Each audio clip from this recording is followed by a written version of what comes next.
Greetings. Let's see if this comes through. I'm really hoping.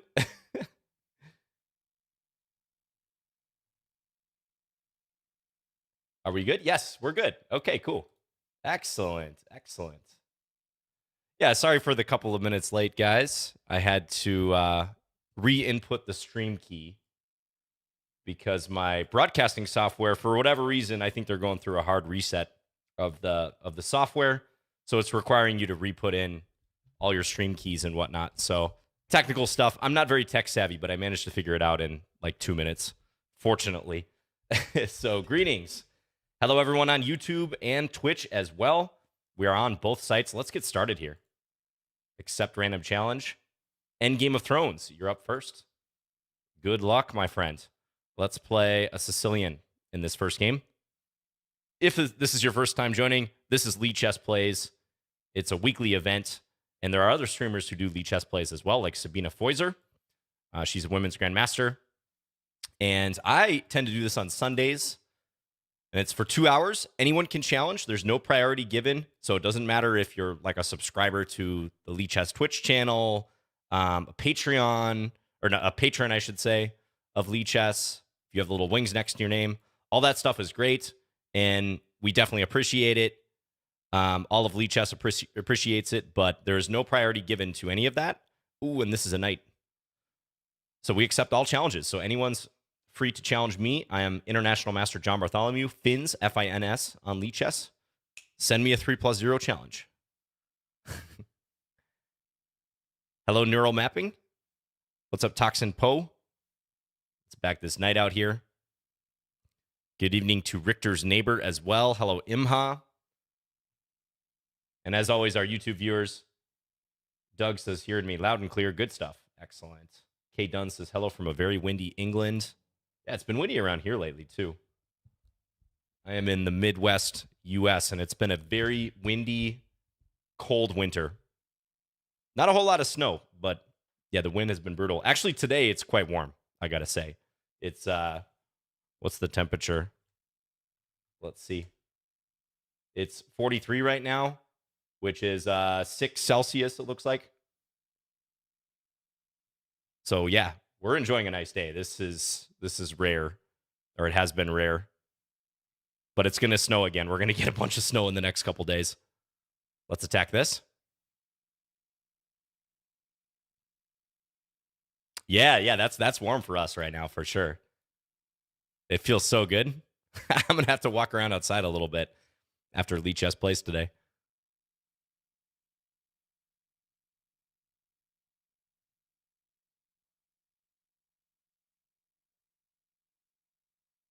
Hello, Heath Drulman. Good to see you. All right, Erk C1. Just trying to break down my opponent's defenses here. Let's stick a knight on E5. That looks like a good start. A lot of chess going on. There's the Air Things tournament going on right now. I was watching some of that this morning. You can probably find that on the watch tab if you go to broadcasts. That shows a ton of events going on. Should I get fancy here and play knight d4? What do you guys think about that? I kind of like it, you know? Because if queen takes d4, there's knight f3 check. And I am just threatening knight f3 straight up, the fork. So it's like a hanging knight. Endgame of Thrones is going to be suspicious why I'm putting my knight on an undefended square. Yeah, probably one of the mods needs to fix that. Hello, No Joke Chess. Looks like he just fixed it. Yes, I am playing viewers. Yep, anyone can challenge, even if you're not viewing. Ooh, and I get the fork in, nonetheless. Take. I might even be able to play for checkmate on h2, but my opponent resigns. Okay, thank you for the game, Endgame of Thrones. This was the Moscow variation of the Sicilian. And white was playing it fine, but then played queen e2. That is not the right way to defend the pawn on e4 because the knight hangs. So that queen needed to stay guarding the knight. White should play knight c3 here, and this is a Maroczy bind type position. No worries. Thanks for the game, Endgame of Thrones. Very nice chap. Thank you very much for the game. Let's accept another one. Cubish, good luck. Let's play e4 in this game. Neiman versus Dudo was wild. Okay, I didn't see that game. I'll have to check it out. Nice choice of opening, Cubish. All right. Now, what do I want to do against this? Let's play this bishop e5 variation. I'm going to try to make it somewhat difficult for black to develop. Just throw a few roadblocks on the way.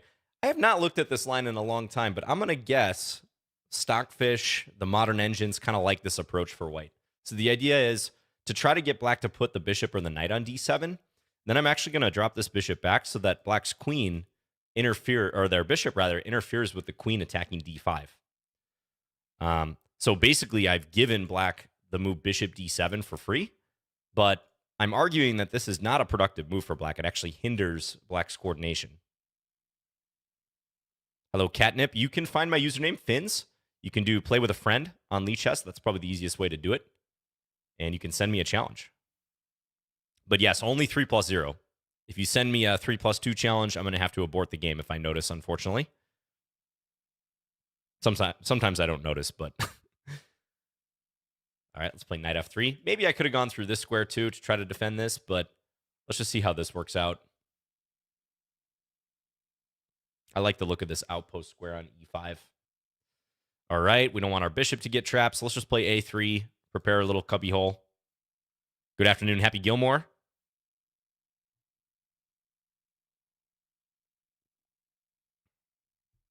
All right, castles. Let's do the same. And again, thanks for sticking with me. I was about 2 minutes late to the stream.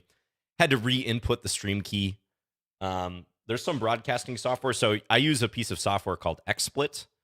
And I think they've been going through a reset of their stream keys. Just as a heads up, if any of you guys are streamers out there or like regularly interact with other streams, I've had to re-input my own credentials and like Lichess, which I stream on a weekly basis.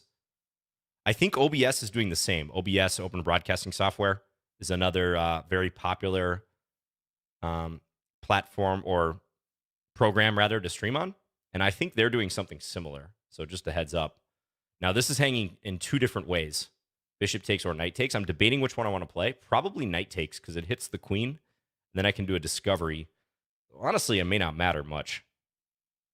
But knight takes feels more interesting.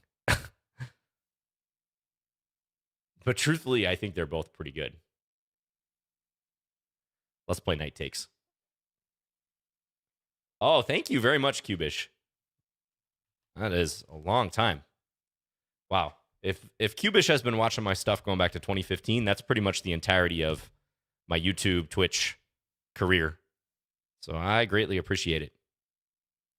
Knight takes f7 is more cruel. Yeah, arguably, and it gives some minor chances to go wrong, like maybe once in a blue moon, black will play queen c8 here and blunder knight d6 and lose their queen. I was trying to think if I had more in this position.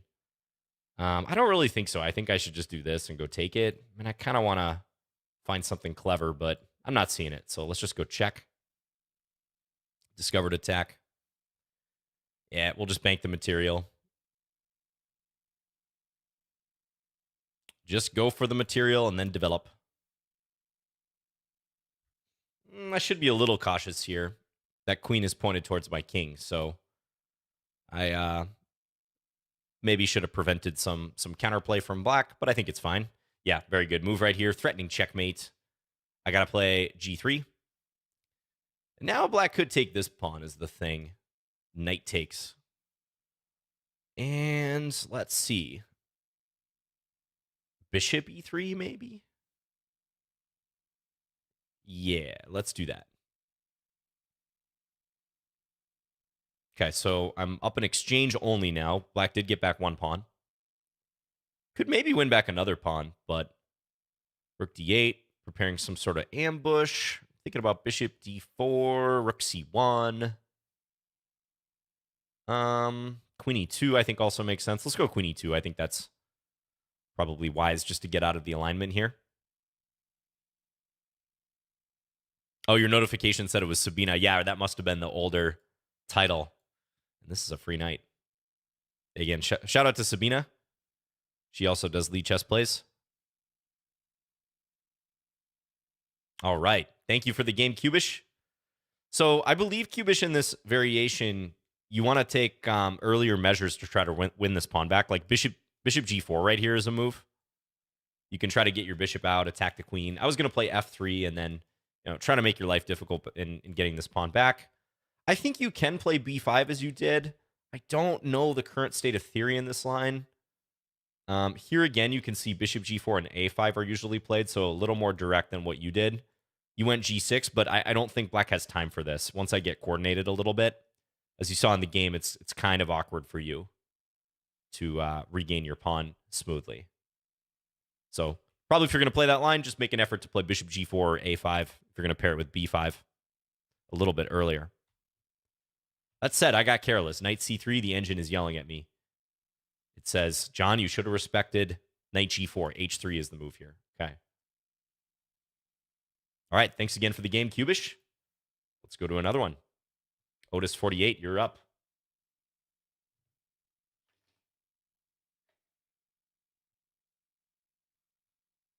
All right, Otis, are you there? Yes, we did do commentary before. That's right. Yeah, Sabina and I did. Knock, knock. All right, got to give the knock there. Yeah, we did commentary at the, I think it was 2018 U.S. Junior Champ, or not U.S. Junior Championship, the U.S. Junior High Championship down in Dallas, Texas. Let's go to another game. Okay, Buxa. Let's play d4 against Buxa. I'm feeling like a d4 sideline, like maybe Jobava London, or you know what I don't really play that I should try to play is the Trompowsky. Let's play the Trompowsky. We'll go e4. Any of you guys Tromp players out there? These lines can be fun. You can build up this big center. Let's play knight f3. Yeah, the opponents are chosen randomly. That's right. So, again, there's no priority given. You just enter a group of players waiting for a pairing.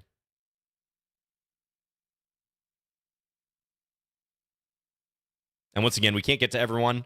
I usually average about 20 games per stream in these 2-hour streams. Hello, Andy Hap. It's been good. Yeah, it's been busy, but good. Let's go here. This queen is looking a little low on squares because black just blocked the retreat. Ooh, I think I'm going to trap that queen. Queen f4, g3, queen g4, h3, queen h5. The walls are closing in. g4. I think that queen is not going to make it out. It's one of those finger traps, you know? The more you struggle, the tighter the trap gets. Yeah. And that was all due to this bishop e7 move and then not reacting when I played that bishop d3 move, preparing the ambush. And you can see all these squares are covered. No escape. Yeah, a relatively best would be queen g6, but you only get one minor piece for the queen. So thank you, Buxa, for the game. Maybe I have to play the Trompowsky more often. But that's why in this variation, a lot of times they set up so black may commonly play something like d6, which guards the e5 square a little bit. And honestly, I even see them playing the queen back to d8 pretty early on just to make sure the queen doesn't come under fire. You can also try for some quick g5 sometimes. Looks like that's been played a little bit too. But do be careful about the queen getting trapped. Yeah, no way out. A6 is the decisive mistake after e5. Black's just trying to use these squares, but we can chase the queen down. Move after move. All right. Thank you, Buxa, for the game. Porfira, you're up. Or Porfira. 21-15. Let's play a Pirc. Pirc opening. Maybe this variation with e5. I don't mind playing these endings, so I kind of like them. Apologies for those who dislike endgames. I'm going to try to display some technique here. We'll see what happens. Now, do I play bishop d6 in this position or knight? I think it's knight bd7. Been a while since I looked at this line. I lost a game in this line to a grandmaster, Alexa Strikovic, who's like a master in this particular endgame. And it was real instructive because I thought I was doing pretty well. And I had prepped all this stuff. This was at a tournament in Norway back in 2017. and he just utterly schooled me despite me kind of surprising him in the opening. So this is an insidious line if you know what you're doing for black, even though it looks boring. Hello, Will Bowie? Yeah, I've got a lot of challenges, over 50 right now. I can't tell exactly how many, but over 50. Okay, let's go here.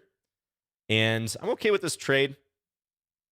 Actually, Magnus won a beautiful game from the black side against Francisco Vallejo pawns several years ago, where he accepted this pawn structure as well, allowing the trade on d6. So now I probably want to go h6 next and try to attack this pawn. Don't be surprised if on bishop h4, I end up going g5. Okay, white goes here. Yeah, now I feel like knight g4 should be played because I can put pressure here and here. Looks a lot like a Sicilian, right? This sort of pawn structure. I'm going to play a6 now, another Sicilian-like move, just to guard b5. I'm expecting at some point for white to play this. Let's go rook over here. Yep. White wants to relieve that pressure. All right, now what? I like my position here, but we're in for potentially a longer game. Why do I like my position? Well, my king, I feel, is more relevant than white's king. It's more centralized. This pawn is backwards, but it's not easy for white to attack whatsoever, so I don't even really consider that to be a weakness. White's knight is a long way from the d5 square, which is probably the ideal square for that piece. So lots of chances here for me to slowly outplay my opponent. Thinking maybe here. Yeah, let's go knight b6. Don't know exactly if I'm going to jump into c4, but I like my optionality from here. All right, white might be looking to double up. I could play f5. Let's go here first, though. I think on rook d3, I can do this now. I can also play this. I'm not sure I really want to trade the light square bishops, though, so this looks well-timed at this point because white cannot capture. They would walk right into a pin.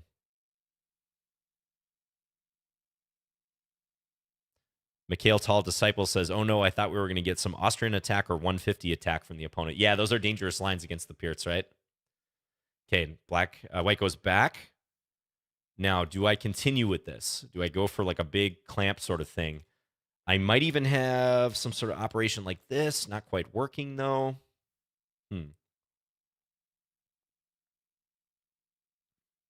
Yeah, this is probably a good move. Under the circumstances, that might have been the best.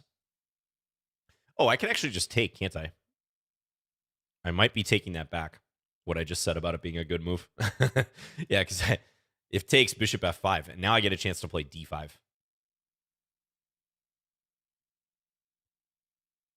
Yeah, now we're happy. We're up a pawn. All right. G5 or king f6. Let's go g5. Continue cramping the opponent. It is a double pawn, so I'm going to have to work here still. That's for sure.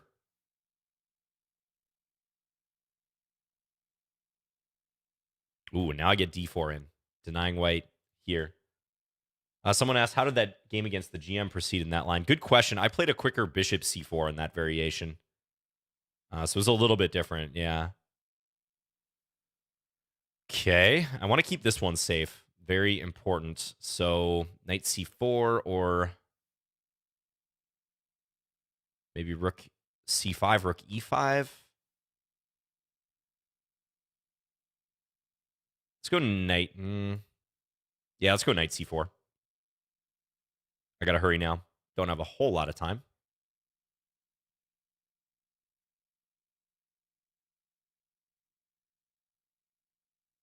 Go here. Take. This is an awkward place for the rook, isn't it? Potentially. Threaten mate. King activity. Here we go. F3, E3. Okay, this is definitely winning. Yeah, white's very cut off from defending against the pawn advancing, that's for sure. All right, let's just promote. That is a very cramped king. Okay. Thank you for the game, Porfera. Yeah, maybe there was one moment when my pawns in the center arguably got a little bit shaky. I wonder if here you could play something like, how would this work? What was I thinking? I thought there was some way maybe you could have played to win that, but perhaps not. Yeah, maybe not. Yeah, engine says black's fine. Okay. But that was the only thing I was thinking when I pushed d4, even though I'm controlling a bunch of territory. I did spend some time. My pawns were looking momentarily a bit fragile. Seems like moving the king up is key, because if I play the knight back, then you would take on d4. So king d5 or king e5, the engine's calling for. King activity, right? King leads from the front. Thank you, Handles. Well, thank you, Banana Chess. Yeah, this is an interesting line. Look up that game. Magnus as black versus Vallejo Pawns as white. I think it was from like 2012, maybe. European Team Championship or something. Maybe someone in the chat can link it. Maybe one of the mods. But actually, hey, that's what we have the Lichess database for, right? This game here. Hey, 2012, I was right. I don't know what tournament it was. Grand Slam final. Okay. So, yeah, Magnus won a really instructive game in this line. Actually proceeded exactly the same way. With this sort of thing, my opponent played bishop d3. But Magnus ended up playing h6, and I think he had bishop versus knight later. Like this bishop versus the white knight. At some point, there was a trade. You can see this is actually kind of similar with the king helping out the pawns. Anyways, super instructive game. Go check that out, which you can always find. If you go to my profile and look at this game that I just played, and then you pop open the little database here. My webcam's actually blocking it, but there is a book icon right there. You could pop it open and see all the games from here. Played at the Masters database, also the Lichess database, and even your own games if you've played this. So, or any other player here. All right, let's keep going. Anga 2, good luck. Let's play in English in this game.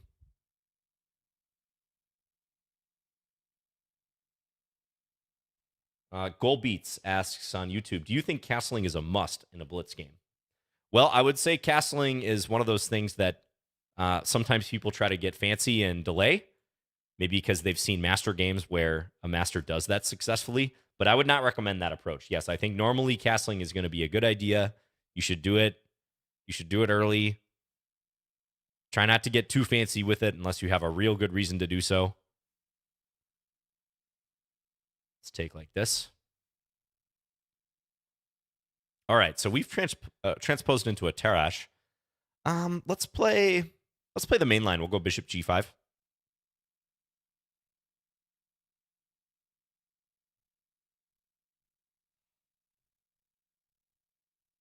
Yeah, that's right, Banana Chess. Yeah, it's pretty impressive. I'm sure you guys have seen those videos of Magnus like recalling certain games.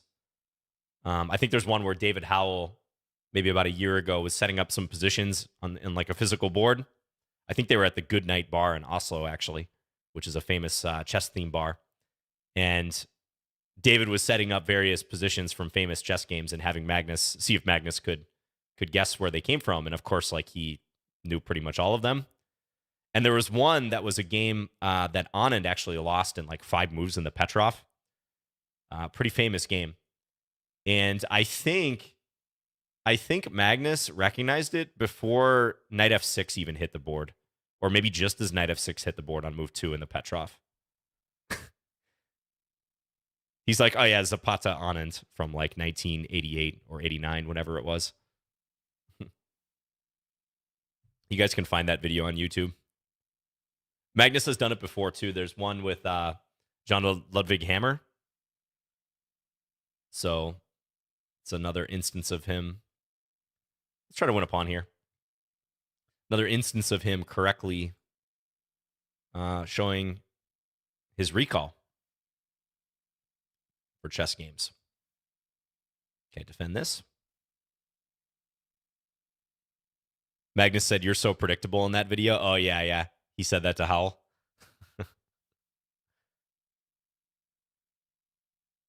Yeah, this is a good move. All right, so can I actually hold that piece on d5? This will be interesting. I'm up a pawn right now, but he is presenting a pretty direct challenge. I feel like I need something precise here. Queen f3, maybe. Nah, it's not going to cut it. It's not going to work. Maybe knight a4? At a4, queen a7, though. I think I'm going to have to give the pawn back, unfortunately. As much as I would like to keep it, I'm going to have to give it back.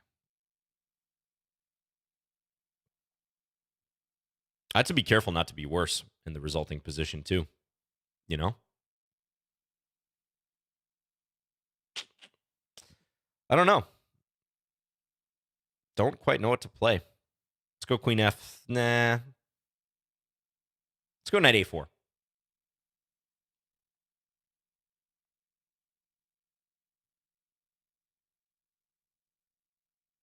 Yeah, that's right, Boom Shakalaka. Yeah, exactly.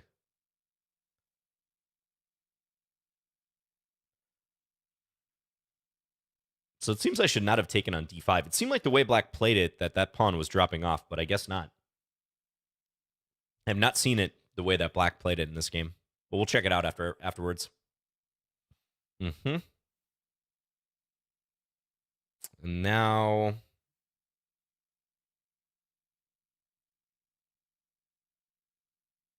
probably just got to develop somehow. Where? Let's go here. Unfortunately, I'm going to be fighting against the two bishops to add to my difficulties here.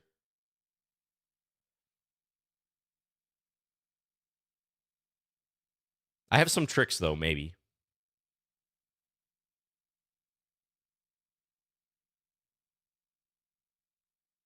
We shall see. Take this one now.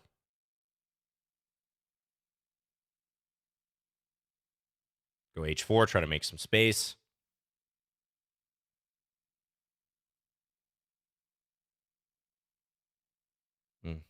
Interesting move there.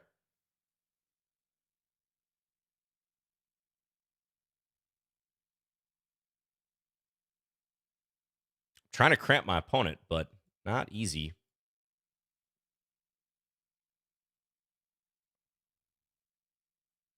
Trying to go after a5.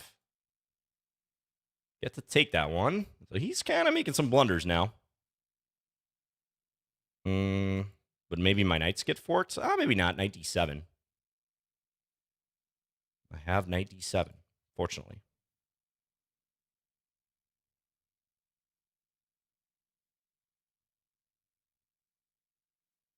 Now, don't get mated, John.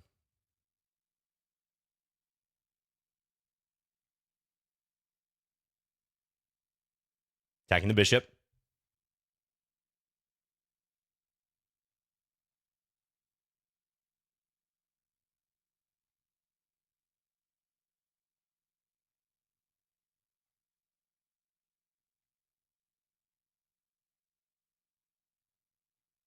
Oh, I kind of swindled him here. I swindled him in time pressure, mutual time pressure. Winning at the end, but definitely not winning in the middle game, that's for sure. Close one, close one. Thanks for the game, Manga. Let's check this line. I'm kind of curious. Yeah, I have not seen like a6, queen b6. It makes sense, though, that I probably shouldn't take on d5. I don't think I can hold that. Oh, the engine just despises this idea by me. It absolutely hates it. So I guess I shouldn't be surprised that I was worse after this. Oh, knight takes d5. But I didn't want to lose b2 at the end. Knight takes.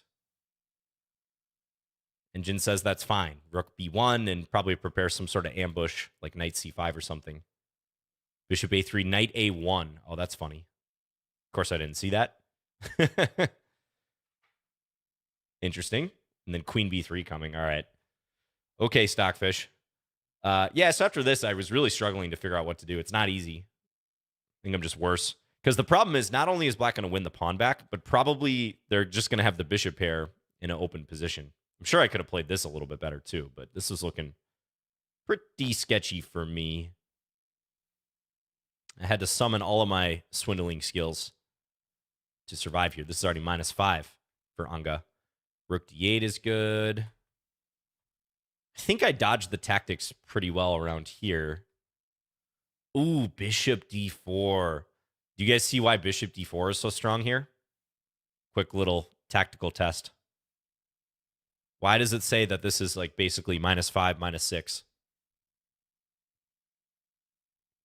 Goalbeat says, I thought you were lost. Yes, I thought the same thing. I think I definitely was. Rally says, John, I watched Cliffhanger based on your recommendation a while back. Great over-the-top 90s action. Yeah, it's a great movie, right? Cliffhanger.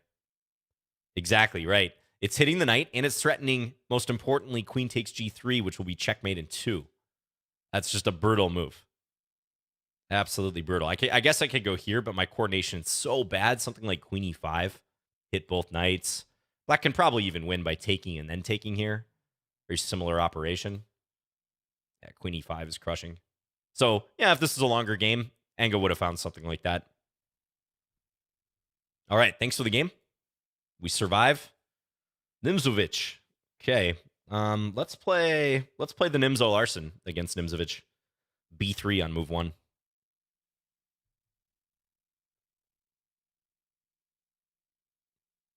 Stockfish seems pretty fishy. Good one.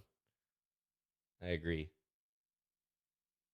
James says one of the best movies, played it on Sega. Yeah, Cliffhanger. Right, there was a video game based on that movie, wasn't there? We were talking about it on Lichess Plays like maybe a month or two ago. Because Cliffhanger features the most expensive stunt ever performed. And I won't spoil it or anything, and I did talk about it on the previous one, but basically it's a plane-to-plane zip line, like a mid-flight plane-to-plane zip line that was actually performed by a stuntman. And it's pretty wild. It cost something like $1 million, this one particular stunt at the time. And I think for a single stunt, especially adjusted for inflation, it remains the most expensive stunt ever performed.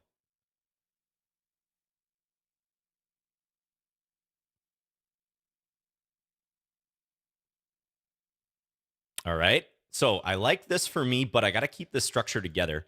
Now, this is an interesting move because he's trying to destabilize this mini structure here on e3 and f4.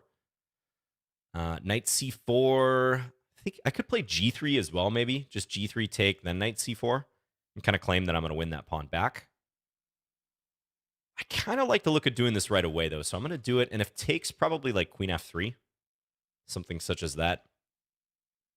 Again, I want to keep this protected. I'm not so much worried about the pawn getting to e3 because I think it'll be dead in the water. Where do I watch this? Well, it is available on Netflix in the US, but I know Netflix is sort of its offerings vary by jurisdiction. But I'm sure you can find it online too if you want to, purchase it on some sort of site.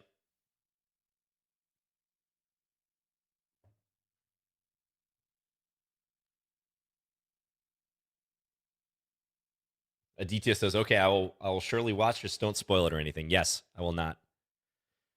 Okay, so why do I like this position so much for me? Well, it's because if the structure is kept as is, these pawns are going to be very weak for black, and I can gradually attack them. Could take this bishop, but that bishop looks so poor. I think I'm just going to castle here, although he has e2 maybe. Maybe again I play this g3 move, huh? Let's do that. Just defend it.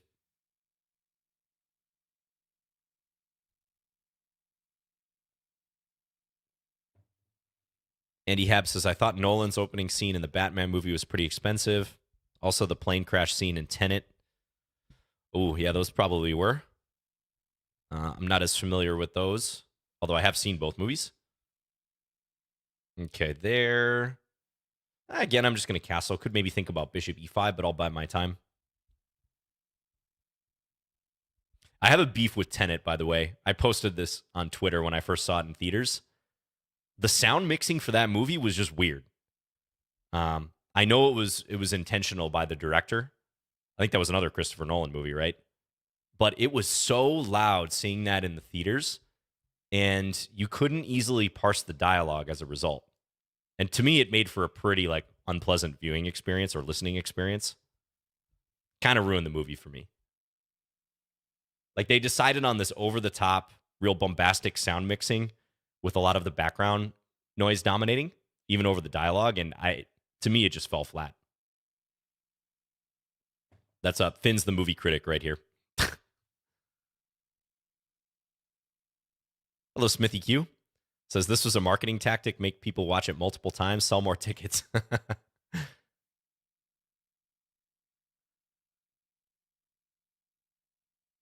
Aaron Nimzovich clearly on the wrong side of the board here. I couldn't resist playing it against Nimzo. Yeah, okay, so Black's getting creative here. Now I feel like I might want to punch through the center at some point. Maybe just f5 at this stage, huh? Then if e5, knight here, and that pawn's a dropping. Could also play knight c4 right away. Let's go knight c4 right away. It looks a little more flexible. I wonder if Black's going to commit the king. But then they lose this pawn always, so... There's rook h4. Yeah. Could go here to defend. Could also play g5. Let's do this one. Hitting this pawn a couple times. Maybe g5 coming up. I don't know. But the time is the biggest thing now. Let's see. Here, perhaps? Could take on c6, but I don't really want to lose the pawn on g4 at the end. I think f5 is also a pretty nasty move. Let's go f5. Let's open this bad boy up. It's like, where is this king going to hide? Okay, there, though, I can take here now if I want. There's no checks that Black can give. They can take there, but they're going to be down in exchange at that point. Now this is a piece. Full rook.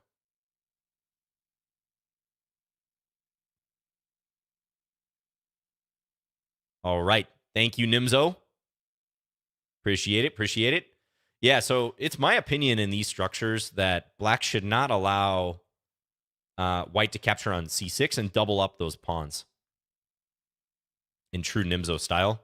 I personally don't think that's the greatest structure for Black to work with because you got to know how to handle this, and you don't have the bishop pair to compensate for it. So I would personally ignore that. Actually, truthfully, when playing against b3, this is just my personal opinion, but I don't recommend that Black put the pawn on e5, even though it's perfectly fine. It's been played many, many times. In this game, Black didn't do that either, but like one setup I've always liked is just d3 here, or d5 rather, and on bishop b2, bishop g4, which is a funny move, but it interferes with White's ability to play e3, which is often paired with this b3, bishop b2 operation. I've had really good results with this line for Black. So thank you for the game, Nimzo. En passantes Inferno. Good luck. All right. What should I play this time? Let's play e5.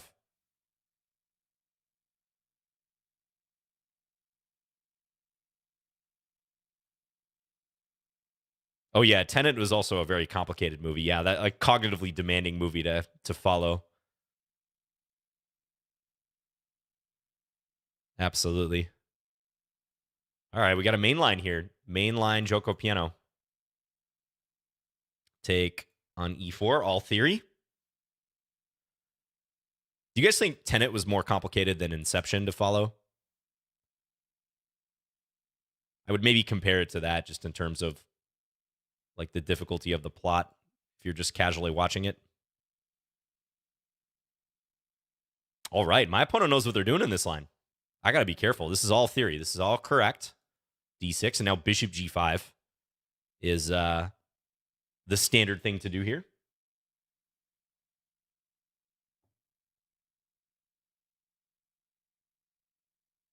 Yep, that was played.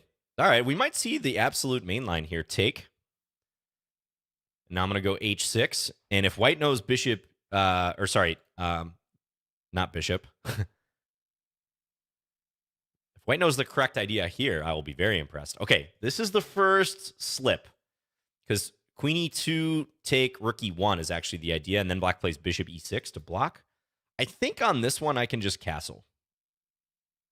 I'm pretty sure I can just do this, which looks scary. It looks like you're castling into an attack. But I've got f7 defended. I may be threatening to take the knight. I am up a pawn. And there's no pin anymore, most importantly. So we'll see what Oppasantis comes up with. Rook e1.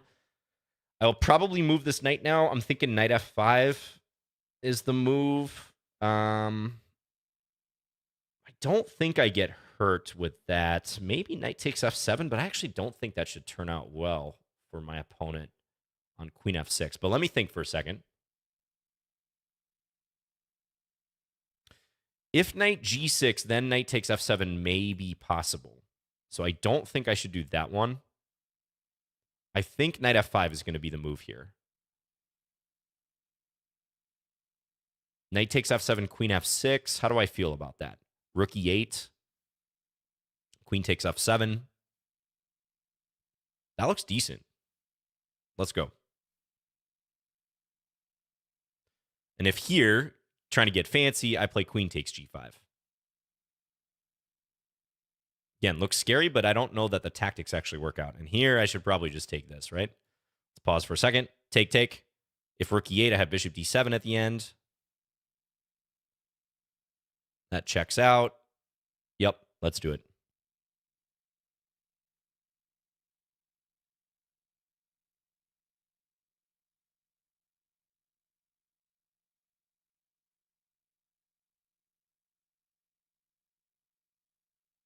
The science god says Inception is easier to follow for sure. Yeah, I think you're right. I definitely think so. With the time travel aspect.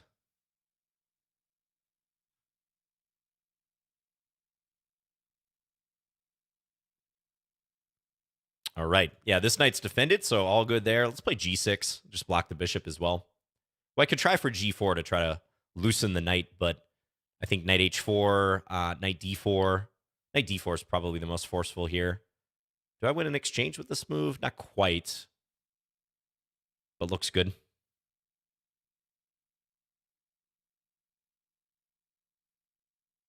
This is definitely a good line to know, this whole thing. I'll show a little bit of the theory at the end.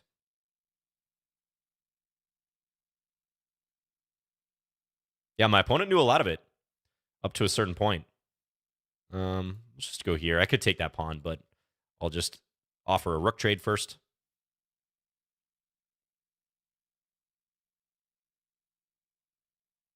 Happily trade rooks and then take.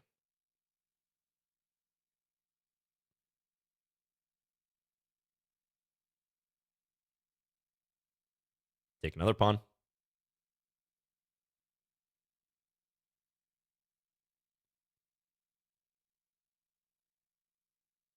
We're just converting. Converting the game. Check.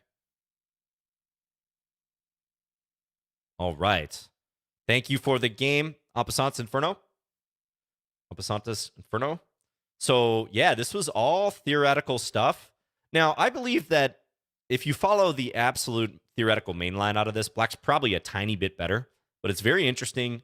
Black's got to avoid a bunch of pitfalls along the way. Yeah, a typical gambit play. White is currently down a pawn. So the main line is to play queen e2. At least this is the historical main line. You let the knight hang on g5, and then you play rook e1. You triple up against the knight, which Black will have to give a piece here. Then Black plays this funny move, bishop e6, take, and then f6, trying to keep it closed. A lot of games have gone even further. Rook e3, with the idea of transferring the rook over here to swap rooks and then try to go queen h5. And this is usually around the point where games start to depart a little bit. You can still see plenty of games in the Masters database. Black scoring very well, though. Black scoring at a 74% clip here, in terms of wins, at least. White very rarely winning at master level. So, again, this is considered to be a pretty reliable line for Black if they know it all the way. Queen h5 is interesting. It looks like it's been played a little bit. But yeah, oh, look at this. Ben Feingold played this in 2003, before many of you were born. That's like something he would say on his stream, unironically. I had this position before you were born against Stephen Muhammad. So yeah, Ben played this, and he played the same way I did. Okay, nice. It's good to follow the greats. But I played knight f5. He played knight g6. What does Stockfish say? Let's consult the oracle real quick. It's close. It's very close. They're both about a half pawn advantage for black. So maybe room for disagreement. I thought knight g6, knight takes f7 might be dangerous, but I'm starting to think maybe I miscalculated this line. I see why. Oh, no, it's not rook takes. King takes f7. This is what I thought would be dangerous because there's a check down here. Yeah, and then the knight will fall. So knight takes f7, queen f6 is the idea. I was looking at a similar line, actually, but not in this version with the knight coming to g6. So back to my game. Yeah, I played knight f5. Sorry, castles, rook a e1, and now knight f5. And it does look like this is good. Yeah, did the tactics check out? I think they will. If knight takes f7 here, now I was thinking queen f6. Because you don't want to take with the rook because of rook e8 check winning the queen. So very important black has this. And the knight is trapped. Yeah, I did play knight f5, yes. I did play knight f5. Astute observation. So it appears like knight f3 is the engine approved to move here for white, which would be really, yeah, that's a tough move to play when you feel like you've committed to the attack. But the knight truly is attacked. Yeah, and also if rook here, which looks flashy, because if takes, I would be in trouble after queen takes f7, actually just getting mated. But it's just a flash in the pan. There's no substance behind it because of queen takes g5, and black is completely safe. So, yeah, en passant this, I would recommend looking into this line with queen e2 if you want to continue playing this variation. Again, there's a lot of theory here. Funny that the engine actually says better for white. It'll probably change its mind, but that's the historical main line. All right. Hope you guys enjoyed that slight digression. Hello, Fade. We've played before many times. But I personally find that line to be pretty interesting, and it's an important one for that variation. Ooh, all right. We have a Stonewall. I will try to play a move order against the Stonewall. Attempting, h6. I don't know about that one. Probably trying to guard g5, but all right, I'm going to jump in here and try to use this square. The reason why white plays knight h3 is actually to dispute the black bishop that would be coming to d6. You play bishop f4. But now that h6 was played, I'm thinking about using this. Wow, okay. All right, Fade. You are playing principled chess here. I can respect it. Looks dangerous, but you're trying to stop me from coming in. Hello, Suresh, asking if I do offer coaching. Yes, I do. Yep. You can feel free to go to my Lichess profile, actually, if you want to find my coach profile on here. Let's do this now. Maybe angle for knight e5. Could give a check. Could also play e4. Thinking the check is kind of annoying, but I might want to hold off on the check. Waiter, do not bring the check quite yet. I'm enjoying myself. Now, let's give the check, because I'm curious where black's going to put that king. Probably black will go to g8. Yeah. I want to go e4 and blast this open, but I'm not sure. Let's actually play h4. How about that?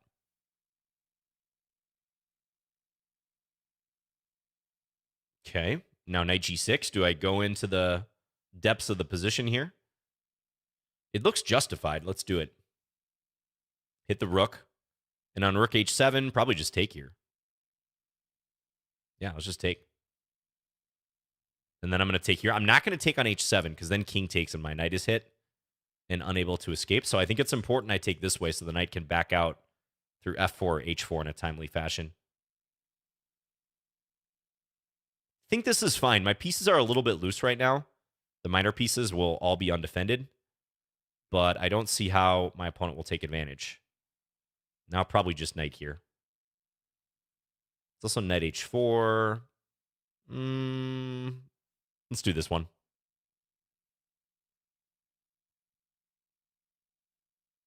Oh, you like how black's playing this, Richter's neighbor? Yeah, it was interesting, right? It has been interesting. Okay, let's take this one. And I'm thinking take on f6 after this. Could move the knight, but I kind of want to eliminate this one. Yeah, let's do that.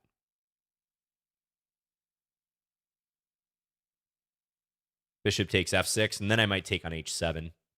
Or even play, yeah, take on h7 and maybe queen d6 is interesting. Ooh, takes here. Okay, I was not expecting that. Probably just take here now. I think we're going to see a big swap, and then I'm going to have queen d4 check, queen takes f4 at the end.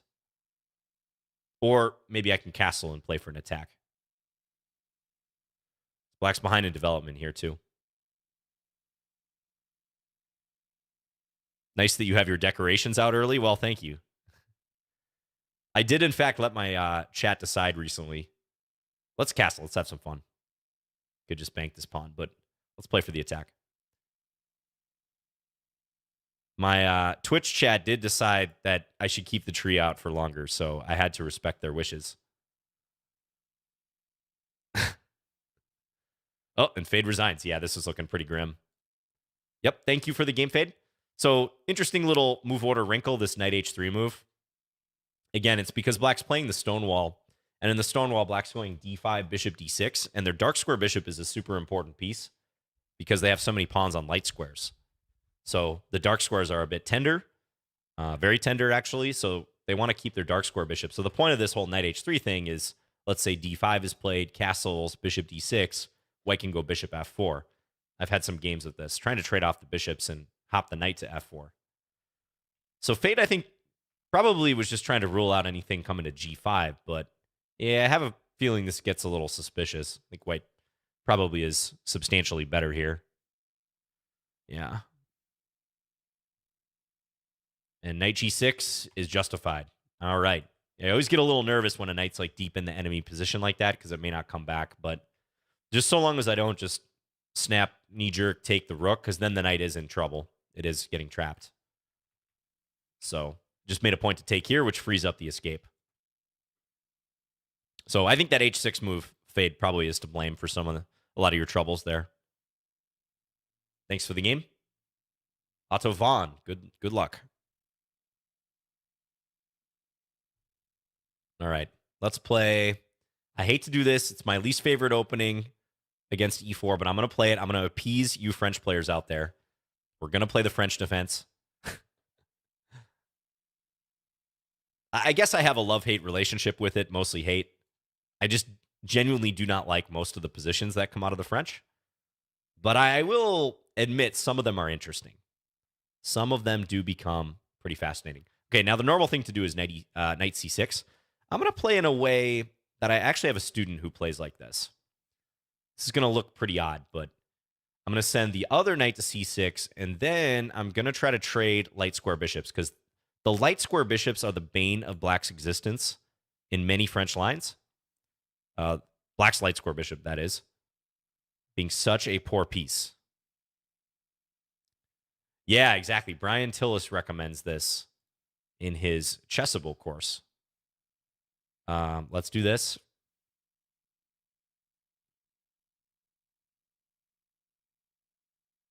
And it makes sense from a strategic point of view. Absolutely makes sense. Now, both these knights are undefended, so you got to constantly watch like queen coming to a4. I know white's knight is on c2 here, but got to constantly watch that. Here, let's see. I could take on d4. I could play something like rook c8. I could do some convoluted maneuver, which is probably justified. I don't think white's developing in like a super dangerous way for me. So let's maneuver a little bit. Let's play knight c7. I'm going to start playing on the queen side with these pawns. Go like that.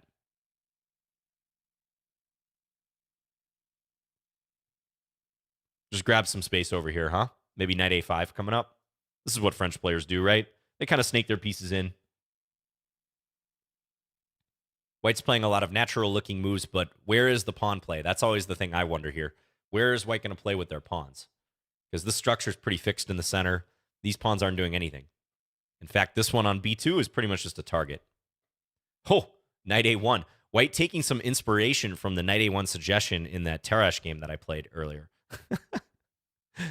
White's like, well, if Stockfish liked it in that game that John played, I got to play it here.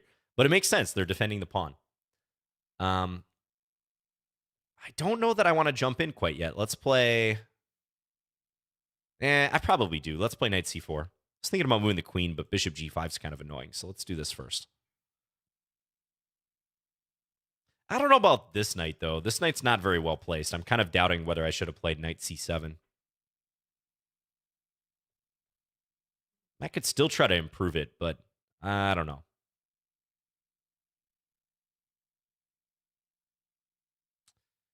h6. I feel like I should not play h6, but let's go here. I'm going to try to go queen b5 and apply pressure to this pawn. Oh, yes. Thank you, Shadow. Thanks to everyone out there for supporting Lichess. Yeah, thank you. Thank you. Okay, so White playing to trade the knight, which makes sense. Do I keep it? Or do I go queen? Let's go queen b5 as planned.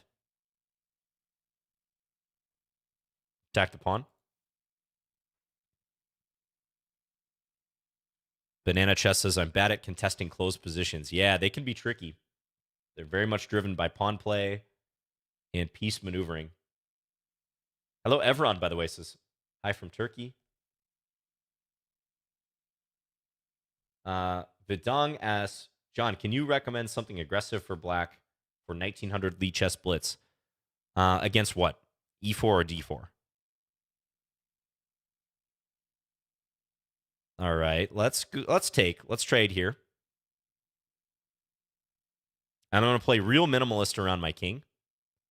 And I'm going to try to break through at some point. Let's go here. I also got to hurry.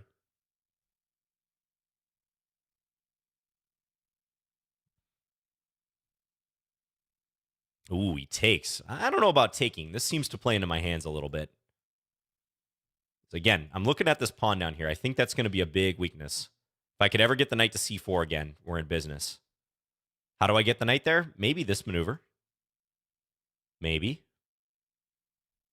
I mean, this pawn is going to be attacked with tempo now. So structurally speaking, that was a big concession by White to take there. This knight's also kind of dominated, you know? Like, where does that knight go?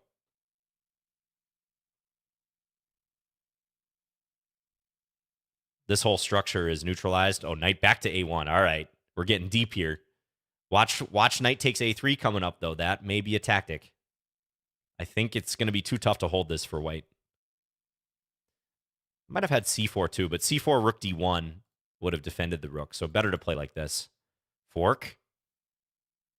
Got to play rook e2 or rook d3, and now I take here. Undefended rook. White can't take back.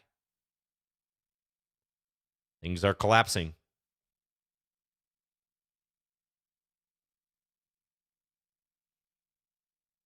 Pawn on b2 hit twice again. Win another pawn. He might play knight a1 for a third time, but no. Let's get fancy here. g5. I'm playing like all the traditional French moves because sometimes they play g5 in structures like that too to undermine. All right. Thank you, Autovan, for the game. I think it was still within manageable bounds for you right here. I mean, this position may not even be worse for you. It might be just about equal. Engine says small edge for black. Half pawn to 3/4 pawn. But yeah, taking here I really dislike because you lose all sort of elasticity with your structure and the defense of e5 in particular. And mostly it yields me open lines too. That's probably the biggest problem is that b file is going to be an issue for you. So yeah, I think this is a case of you put your pieces on squares that seem normal, but yeah, there wasn't like a plan, an easy plan for you in the middle game. Despite all that, the engine says you're better here. But probably you need to start attacking. Like h4 would be a typical attacking move. You never really got anything going against my king. So, yeah, maybe you could throw that in somewhere. H4. Because even if I take, like it's suggesting here, even if I take this pawn, that's dangerous for me. You can go G3, kick my bishop back, king G2, start attacking. This is pretty fragile. Black usually doesn't want to have to make too many moves around here.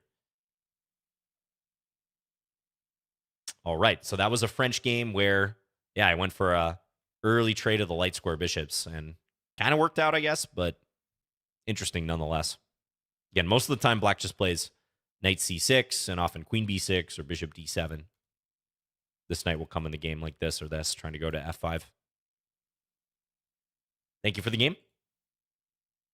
Okay, Fede Pasqua. We have one game. Let's play d4.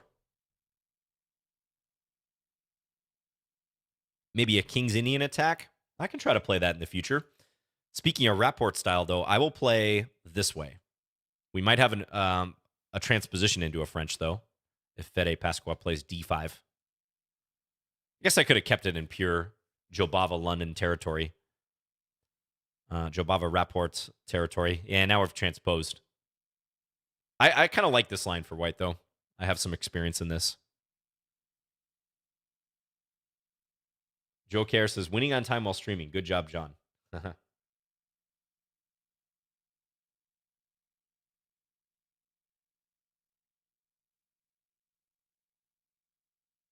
Hello, Ganesh, asking why I don't upload Title Tuesday. I've not played Title Tuesday in a little while. It just hasn't really worked for my schedule recently. C5. Now, do I play knight b5 here? I'm pretty sure knight b5 is the move. And why they play a6 first. Does create problems here. This can get sharp, though. I remember this being like a sacrificial line black can try. I guess I'll go for it. It looks kind of ridiculous for black, but it's not that bad if they know what they're doing. Don't think this is the right way to play it, though. Let's take. I think you're supposed to take on d4 early, and you try for like counterplay with check down here. My knight is probably going to be lost, but I mean, maybe I can back it out through c7 if I get a chance.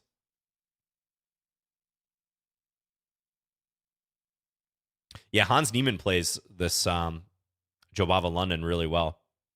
He really knows his stuff in that. All right, so black's going for the full undermine. I can play knight c7 here if I want. Trying to decide if I want some development, though, first. Yeah, I might want to get some pieces into the game. So let's go knight f3, just stabilize the center a little bit. The way I look at this is I'm already up a rook. If my knight survives, great, but I'm not banking on the knight surviving. It's not an absolute necessity for me. Let's take here. Interesting. Gonna take here now. Expecting knight c6, and then probably here. No, plays bishop e7. Okay, so yeah, black's going for the knight, but at least now I can take this one. Get a little bit of material. I think just bishop d3 next. Might even castle this way. Okay, black striving for the initiative. Knight c6. Creative, I like it. Let's go here. Will he continue pressing? No. Knight e4, I was thinking about knight takes d5, so we'll see if black does something like that now. It's f4. Could just castle now and give that pawn. Again, I have material to give if needed. Could play g3, although I'm a little leery of weakening this diagonal further. There's maybe like e5 against that. I think let's castle this way. I'm going to go this direction since black's kind of opening things up on that other wing.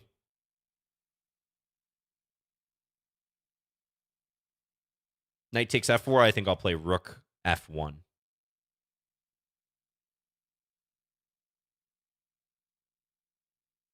Maybe bishop b5 is also decent. Goes there. Okay. Let's do this. Maybe take with the pawn now. Probably not so bad.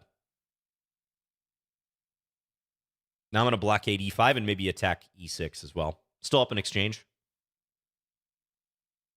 Pawns are equal. King pretty safe. Coffee half full. Life is good. Eric won against Duda today. Yeah, in the Air Things tournament. That was cool to see. Oh, and that's a knight.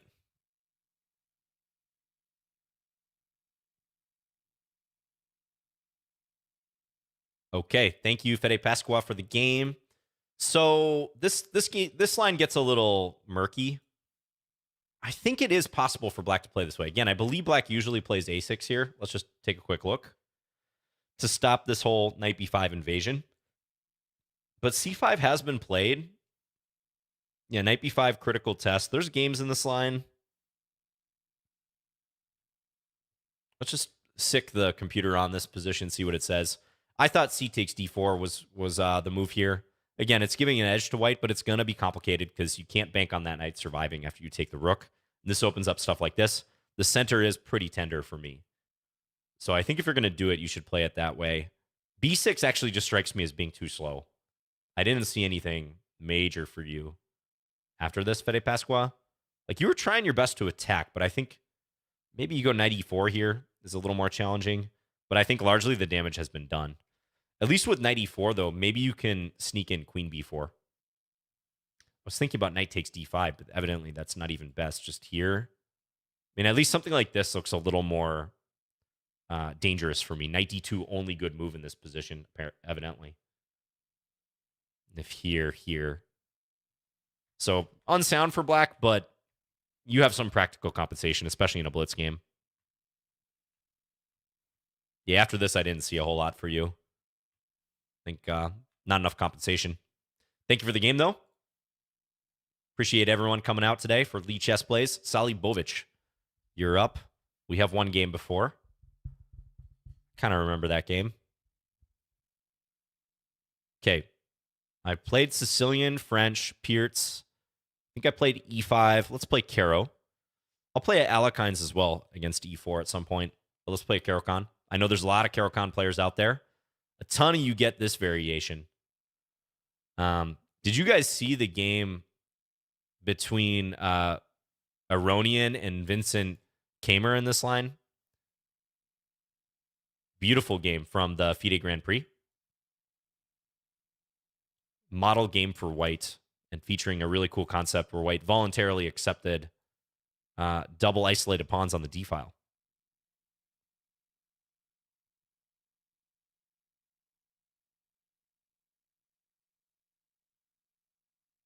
Hello, Akash.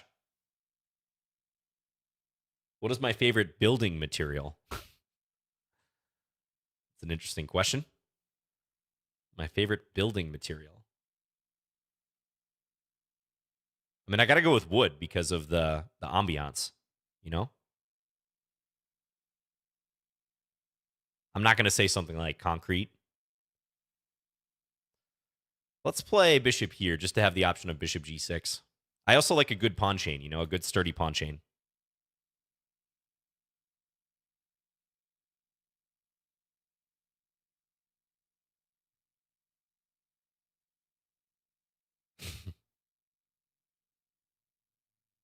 All right, let's attack this guy. And I think I probably will play bishop g6 soon. I'm waiting for the right moment, but I probably will play that. I want to get my pawns on the queen side going.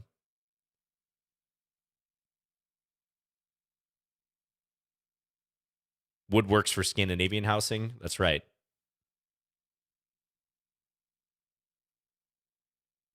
There is nothing like a wood chess set, by the way. I highly recommend all you chess enthusiasts out there. Get yourself a good wood chess set at some point. They're beautiful. They feel just better to use than plastic sets. I have maybe 3 or 4 wood sets. One of my favorite ones is actually this Dubrovnik set. That was like Bobby Fischer's favorite. Looks really interesting. But there's just tons and tons of sets out there to choose from.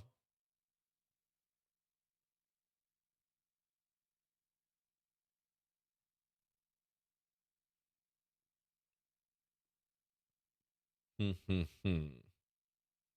play queen b7. Make way for rook c8.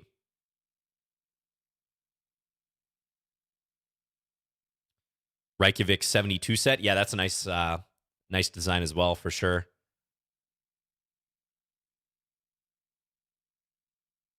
Hello, Chess and Coffee says, John, are you still trying for a GM title? Has COVID affected that plan?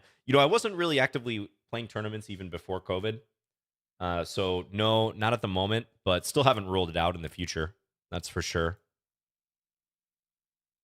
But have not made that mental commitment to study chess again in a serious capacity. It's a grind. It's just a lot of work. It's a ton of hours on things that, for the most part, like don't affect my day-to-day chess life. Playing Blitz online, teaching. I kind of think if I'm going to pursue Grandmaster again, I got to do it for the absolute love of the game versus just trying to make the title, Like I don't greatly see the point of just going for GM just to make the title and then immediately quitting playing again. I know people do that, and I understand like the GM title is sort of the last big hurdle. But for me personally, I don't think that's going to be a good enough reason to do it. Just to change the I in the first letter of my title to a G.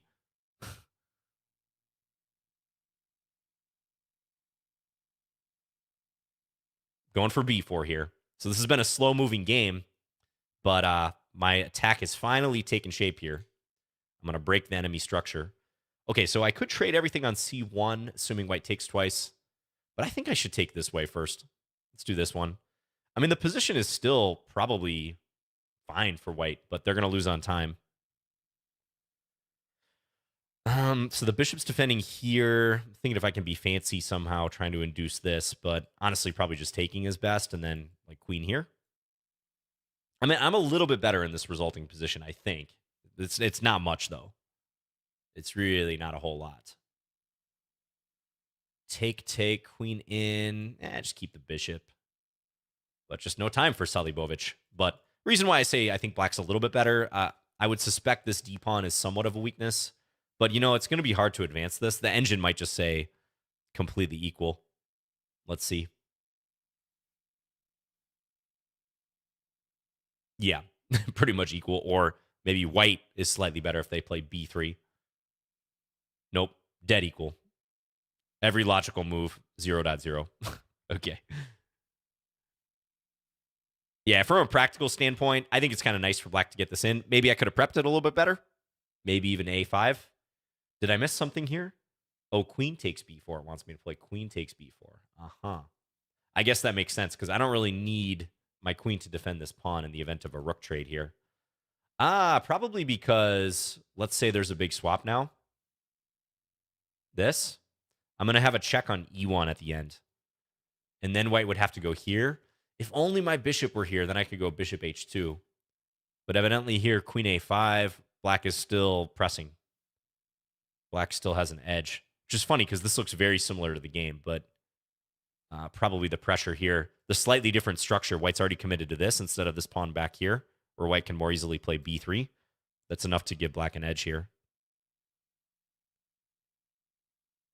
Okay, Salibovic, thanks for the game. Yeah, this just tends to be a more solid line for both sides out of the London or exchange Caro that led to a London-like position. It can happen from both openings. So thank you for the game.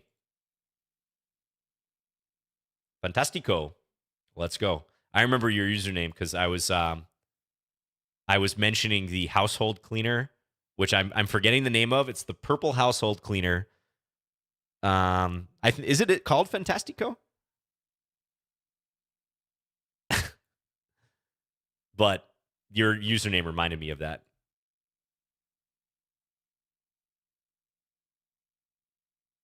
Baku says, pursuing the GM title is pretty much a full-time job. Yeah, that it is. There are less GMs in the world than people who have traveled to space. Wow, that's an interesting stat. Fabuloso. Yeah, Fabuloso. Thank you, guys. That's the household cleaner I was thinking of. Hello, Akash. Good afternoon as well.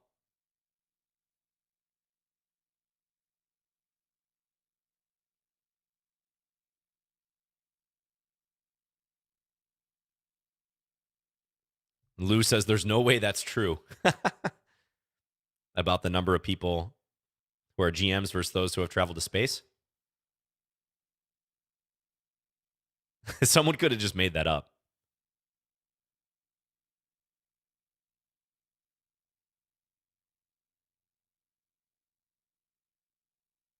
Even if you take like current number of GMs versus all the total number of people who've traveled to space, I can see why you would say that that's not true. Let's go 95. We're going to outpost the knight.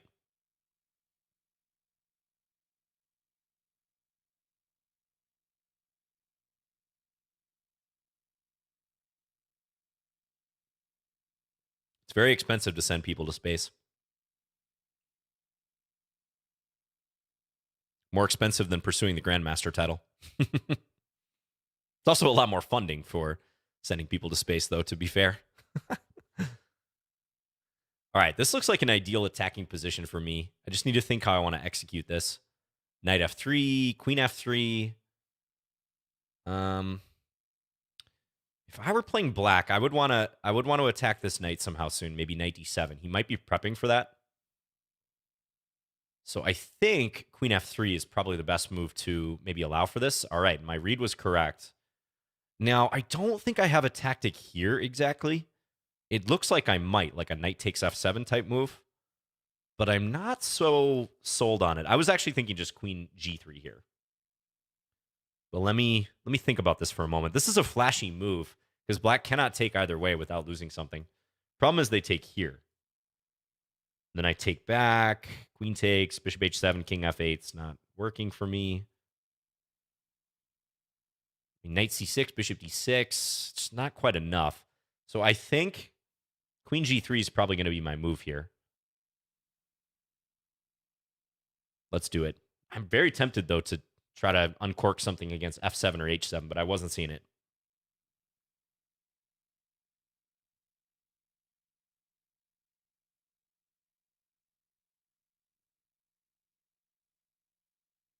"600 people have traveled to space and 1,700 are GMs," right?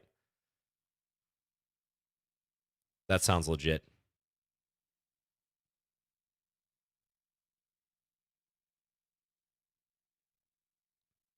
How many GMs have traveled to space? Well, I've met some that kind of seem like they have, but I'm sure they actually didn't. Ooh, g5. This starts to get really weakening. h4. Also, I can probably just take here and win a piece straight up. This, I think, is working now. Because I'm hitting the queen, so bishop takes f4 in between move's not going to work. I think this is pretty clean.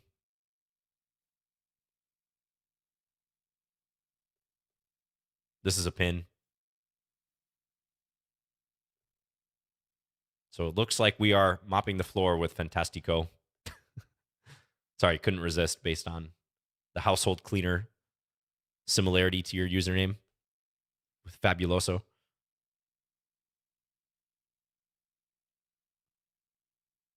Although I don't think you use Fabuloso on your floors. It's more of a surface cleaner. And this comes with check, very important. Now, black is going to pick this up, it seems. So there is some minor compensation there. But 2 minor pieces against the queen. Looking pretty decisive.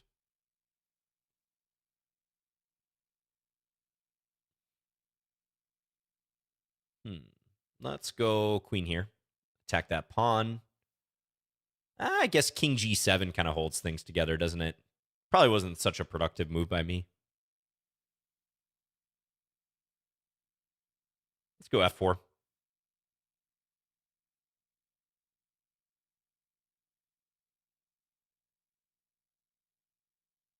John, you should play Horde instead of Blindfold chess at the end of the stream. Interesting idea. But the thing is, I'd have to have someone challenge me in Horde chess. Yeah, I don't know what I'll do for the final one. We shall see. Okay, let's take. Rook F1, get another piece in attacking position here. I probably will do blindfold, just because that's what we've been sticking to. All right, check on H7. Is there a mate there? Ooh, it's close. I'm not seeing it, though. Let's just play it, though. Check. Check.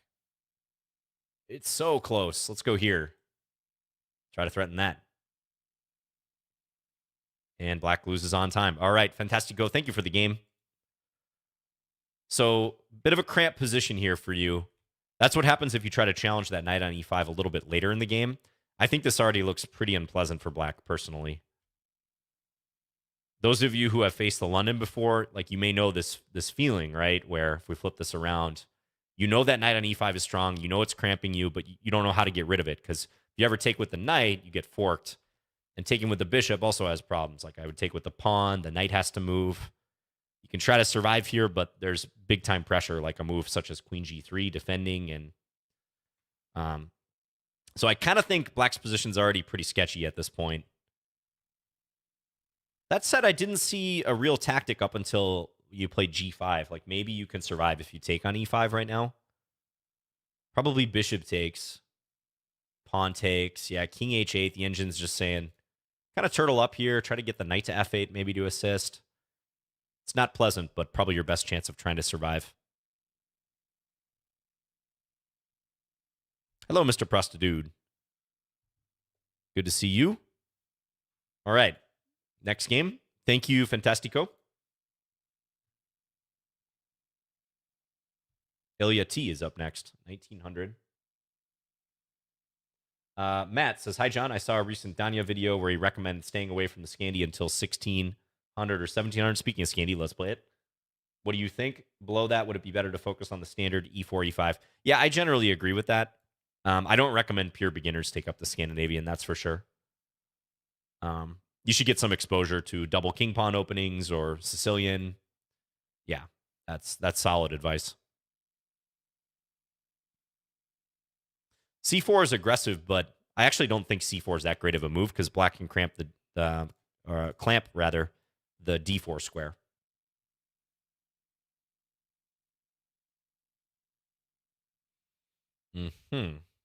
Okay, let's go bishop f5. Looks like this fianchetto will be played, but I'm going to stick the pawn on f6 and just block this bishop here. Nice policy against that bishop on b2. Setting up 3 connected pawns on the same diagonal. Just have it bite on granite. Also vaguely thinking about knight b4 in some position around here. Knight h4 is interesting. I kind of want to keep that light score bishop, so I'm going to back it off here. John, what do you think of the Scotch game? I have no strong opinions on it. Not really my style for white, but it's pretty legit.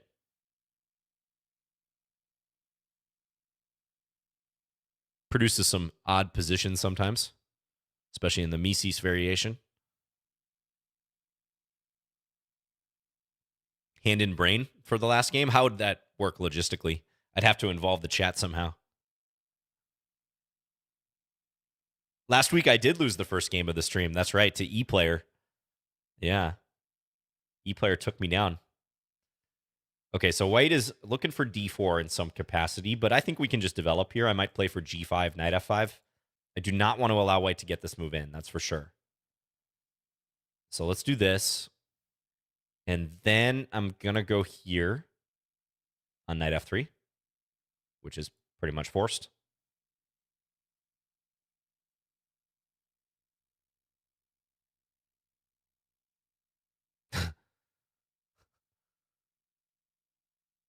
Okay, knight d4 could be played, but I have a hook now, so maybe I can play for an attack with g4. By the way, this is a random question. What do you guys think of vertical mice? Do any of you guys use a vertical mouse? Because I got one recently, because I have been having issues with my wrist, and I've had some tendonitis in general that I'm working through, and so I'm seeing if this makes a difference. I also came to find out a lot of people are not aware of what vertical mice are or look like. As I told a student about it, he's like, what is a vertical mouse? He had never heard of it. But I'm curious, those who have used it. Oh, Dutlick said, what is a vertical mouse? Yeah. There you go, Dutlick. Proving the point. Baku says, haven't used it, but heard good things about it. K Buckby says, have used one. Works great when you get used to it. That's kind of the phase I'm in right now. Yeah. Crow Tweet says, I didn't really like it.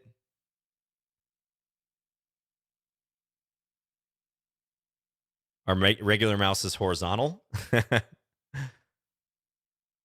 Okay, take and G4 perhaps. My knights are a little bit redundant here, so I might do that. In fact, let's do it.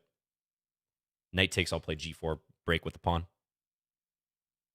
Crooked Rook says, I have one. It's nice to use. What about you, YouTube chat? Any opinions on vertical mice? Ooh, G3 looking super tempting here. I think that's going to be a strong move. Could also play bishop c5 first, but let's go G3. Point being take here. And if king h1, we're going to rock and roll down the h-file, take, and then rook h8. Again, 2 points of contact. Oh, that might be the ending to this one, because you hate to have to play rook f2 or d4 here. Even though objectively those are better moves. They prolong the game a little bit. Ooh, okay, nice conclusion. Typical mating pattern with the bishop guarding g1. Thanks for the game, Ilya T. Yeah, so you never really recovered from that c4 move, giving you problems controlling d4. This position's pretty unpleasant, I think. Just not a whole lot of play for white anywhere. So, yeah, I don't think c4's a move that can be recommended. In fact, the engine, the automated analysis, just gives c4 question mark. And it's because of this queen e4 move specifically, in my mind. If black were to play the queen back to d8, then white can recover and play d4. But queen e4 creates an awkward scenario for white where any piece blocking like has a drawback. Like knight e2 would lose the pawn on c4. Black's free to take that. The bishop's no longer covering. Bishop e2 loses the pawn here. Actually, Magnus played this against me in the Lichess titled arena, number 2 or 3. The one game I have with Magnus, it was a bullet game. He actually did play this line. Queen e2 is probably objectively the most normal move, but you guys kind of saw that this type of setup I think is pretty nice for black. How is the vertical mouse in time trouble? Well, I'm using my normal mouse, my G502 right now, because I'm not fast with the vertical mouse yet. I've only been using it for a day, basically. Thank you for the game, Ilya. But basically, the whole idea of a vertical mouse is that your wrist is kept in a neutral position, as opposed to over the top, like most normal conventional mice. So in theory, it should be less strain on your wrist in using a mouse like that day to day, because it's in like a neutral, like handshake position, basically.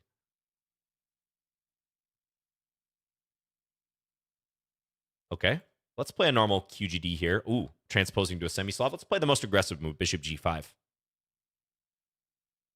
Cambridge Springs variation, knight bd7, quite reliable. Now, black should pop the queen out to a5. They can play it this way. This is considered, I think, a little bit passive for black. But white's got to know their stuff. Okay, this is actually challenging the way my opponent's playing it now. I am going to take here. Okay. The key thing is I got to stop c5. I must prevent the c5 move. So I'm thinking about knight e4. Let's do it. Even if my opponent checks me here, that's fine. We can deal with that. All right. Queen c2 or rook c1 or just castles. Let me think. I think I can just castle here. Again, c5 is guarded. You do not want that freeing break to come easily for the opponent. Now, if take, there's a pin. Maybe black can play f5, but that looks exceedingly risky. Okay, so black's going to start maneuvering. This, I think, should turn out very well for me. But stay tuned. Okay, let's go knight e5. Attack this. Are there vertical keyboards? Not to my knowledge, but there are plenty of ergonomic keyboards out there. Oh, yeah, you can get into that as well.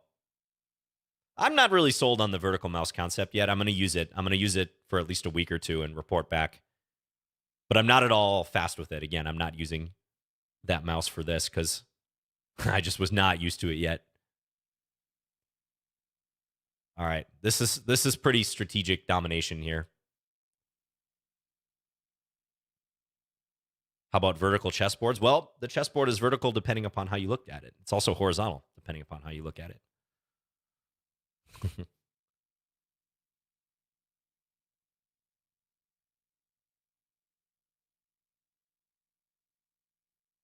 All right, getting some questions here. Sorry, guys, hard to answer all the questions.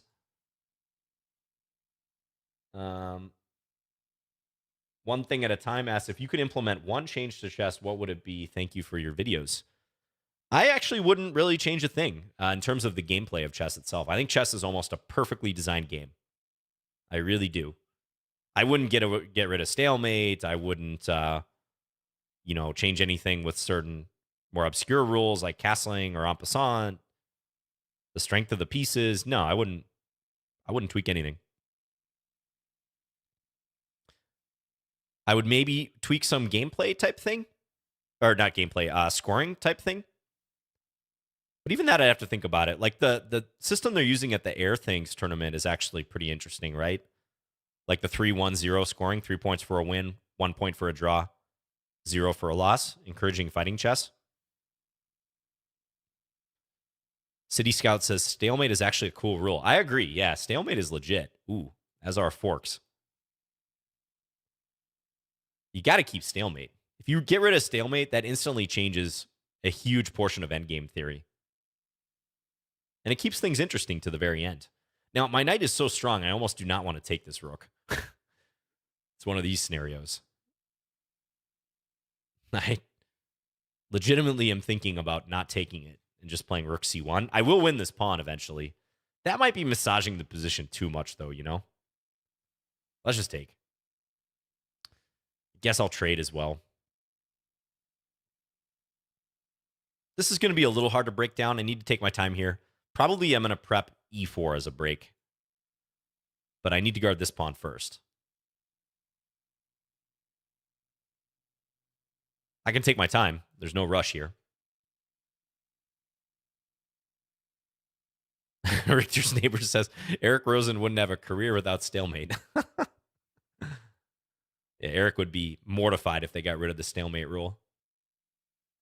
No, stalemate's fun. You got to keep stalemate.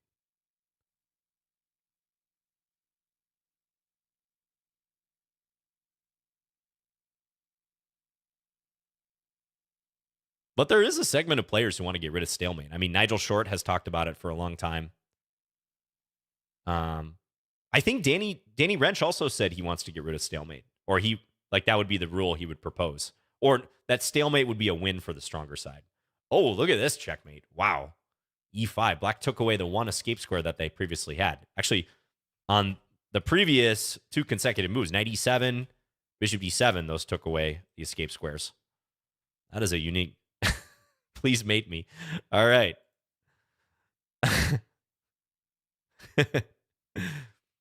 I'll throw in the bye.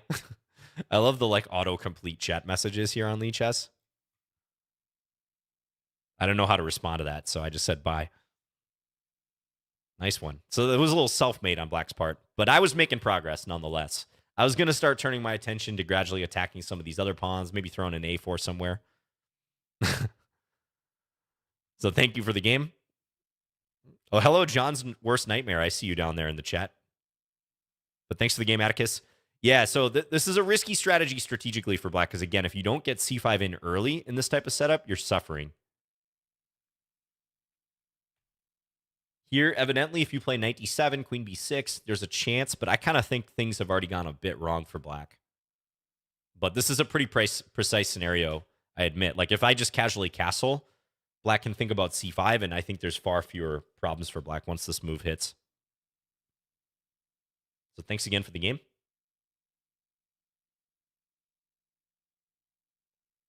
All right, Red Avalanche. What have I not played? Let's play f4. Doug asks, does a chess variant exist or be interesting where you can choose to play with a combination of horses and bishops? For example, 4 bishops versus 4 horses. I don't know of that type of variant that you're describing. No. Just spam good luck after the game. I don't think good luck is one of the autocomplete suggestions after the game is complete.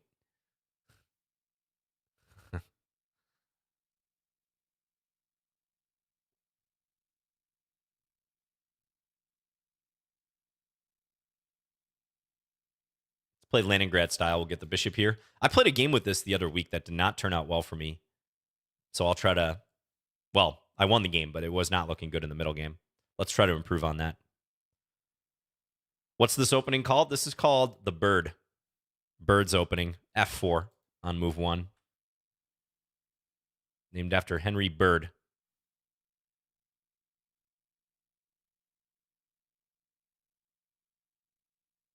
All right.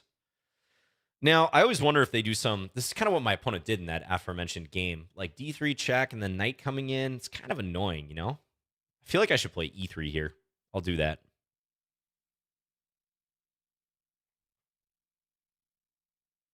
And then I'll play d3.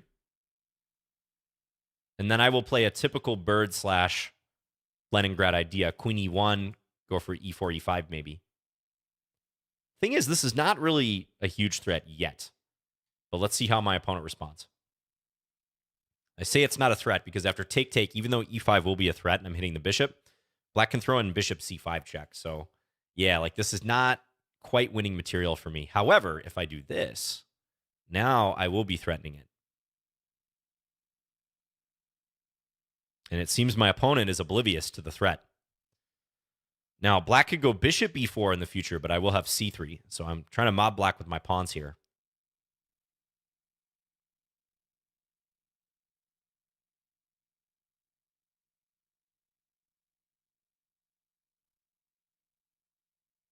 All right, fork.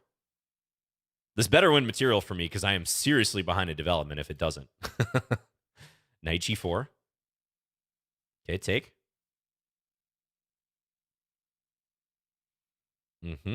Let's play b3. No, this pawn's hanging, right? So maybe I should play like queen e2 first. Let's do that. Attack the knight. Also guard this.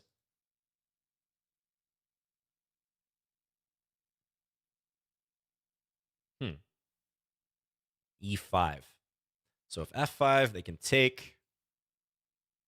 Could play h3. Should I try to roll my other pawn? So that's still a little risky, but it looks kind of fun too. Nah, I'm not going to do that. I'm probably just going to develop here. Let's play knight c3. Get some pieces into the game.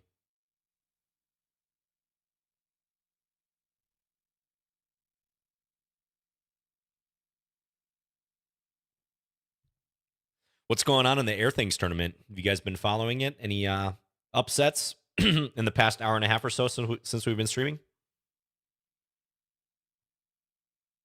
All right, now I'm tempted to do this. I'm going to get my pawns going on this side of the board. Pirc's on 5.5. Nice, nice. Ooh, takes. Okay. So white's wiping out my entire kingside pawn structure, but I'm up 2 pieces here.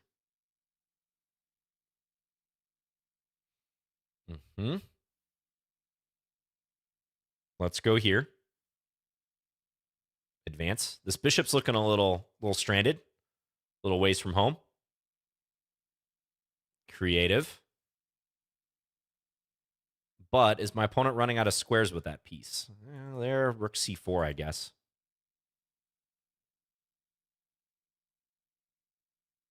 I'm going to do this, and then I'm going to try to sneak into the g7 square, assuming black plays here. That will be the plan. Hello, Sidex. This is greetings from Argentina. Been watching since... Oh, another viewer since 2015. Amazing. That's awesome, dude. Thank you so much. Yeah. Thanks a lot. Appreciate your support over the years. Best wishes for your chess improvement. Oh, and this is going to be nasty because I get a fork on the king and the queen as well after this. That's a little bit cruel.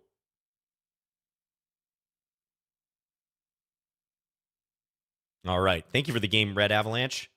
So the theme right around here was me loading up for e4, e5, which kind of the signal is that you have these 2 minor pieces on the same rank with 1 square in between. So Those are susceptible to a pawn fork.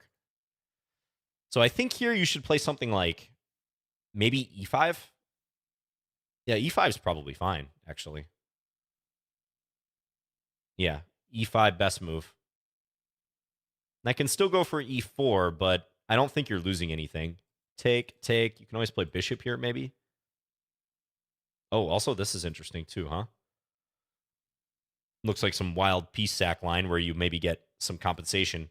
But yes, as played, once I get in e4 pretty cleanly, you are losing material. I didn't see much compensation for you after this. So thank you for the game. Who's up next? Cash Your Dreams. Good to see you. Viewer of my channel. Let's play e4 against Cash. All right. We'll just play knight f3. What do I want to play here? Let's play Ruy. Ruy Lopez. What's the winning streak? I have not dropped a loss or a draw today. So I am undefeated today so far. But there's still time. And we got that blindfold game coming up at the end, right? That has historically not gone well for me.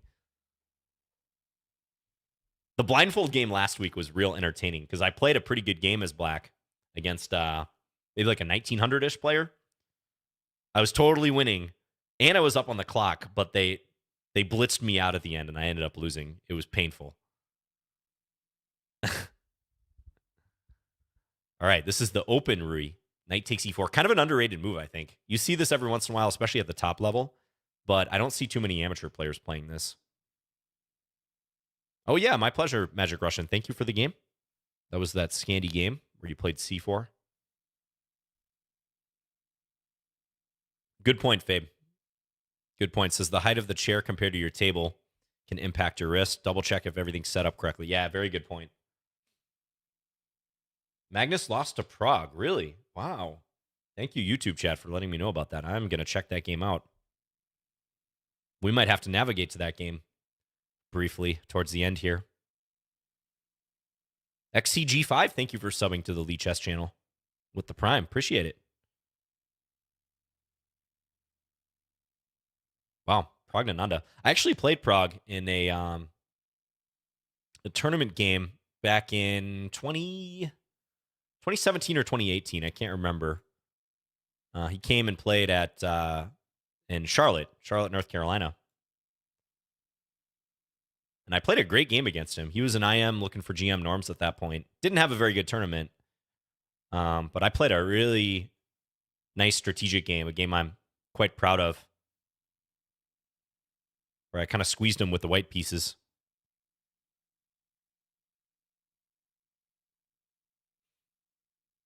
All right.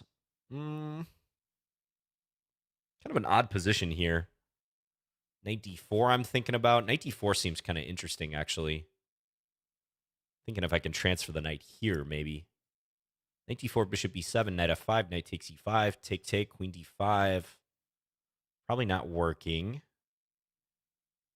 It looks fun, though. I'm going to do it. That's the usual rationale.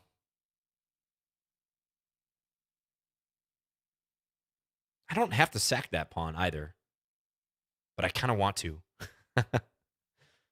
Feels pretty suspicious for black. Somehow I think we'll find out. I'm going to dare Cash Your Dreams to take on e5. I'm trying to activate my knight mainly and just cause some problems.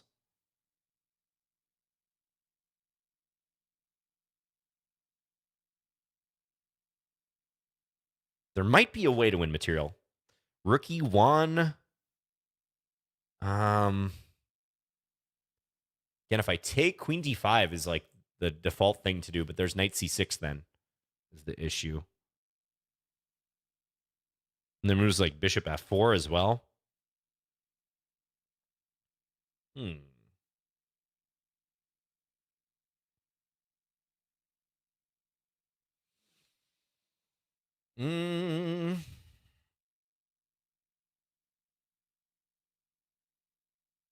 It's like a tactics puzzle, but I don't know that there's an answer. Let's play Rookie 1.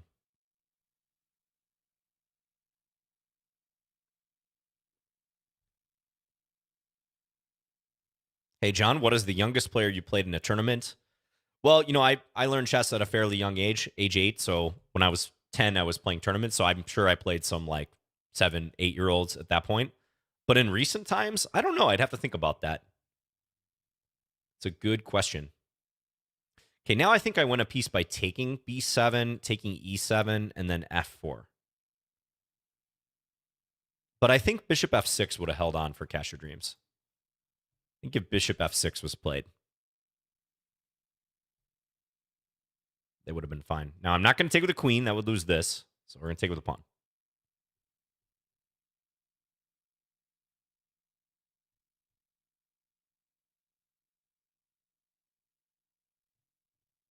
Who's the youngest person I've lost to in a tournament? I'm pretty sure I lost to a 9-year-old one time. Although I was a kid as well. Well, not a kid, but like, I think when I was like, I'm trying to think. When I was maybe 13 or 14, I'm pretty sure I lost to like a 9 or a 10-year-old.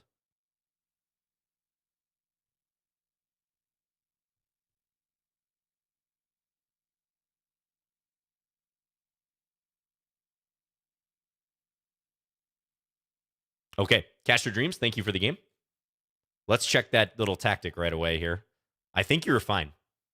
I do not believe what I did is sound. And the engine seems to agree.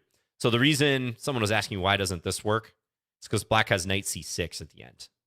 Yeah, that looks like a double attack. I was pretty much bluffing with this. I went for this because it looked kind of fun, but in a longer game, I can't justify playing that way. So I think you were fine, Cash Your Dreams, but the normal move in this open Ruy, black usually plays d5 right here. So again, if we go to our handy database, you can see overwhelmingly black plays d5. Bishop e7 sometimes played, which is what you did. But they like to typically anchor the knight there. Let white win this pawn, but then you play bishop e6. There's a bunch of theory from here. Again, you don't see this line too often outside of like master level chess, but it's a pretty reliable line for black. There's certain guys who play this. Like I think Dominguez plays this quite well. Wesley So. Probably other players who rely on the Ruy Lopez have dabbled in it as well. Thanks for the game, Cash Your Dreams. All right, we got time for maybe 2 more games. Delayed ending is up. Let's play knight f3. I haven't played much knight f3. What's your opinion about Eminem? You kind of look like him. Yeah, that's funny you say that because I have a picture on my Twitter where it's my graduation, one of my graduation photos from high school. So I'm like 18 and I look a lot like Eminem in the picture. Just very skinny, and someone commented Slim Scandy in the notes to it, in the comments to it. It was pretty funny. Slim Scandy. You killed it at the Super Bowl? Yeah. Ben Feingold says I look like Sean McVay. All right, let's go. Should I take? No, let's go here. Let's keep this bishop. A4, stop b5. We're going to try to keep black cramped here. When you play d4, you get a lot of positions like this where you have 2 center pawns against 1, specifically with your pawns on d4, e4. Hello, Fabe. Probably next Sunday. So, yeah, once again, thanks to everyone for tuning in today. We still got 10 minutes left, so stay tuned. But we can't get to everyone, unfortunately. There's just too many challenges.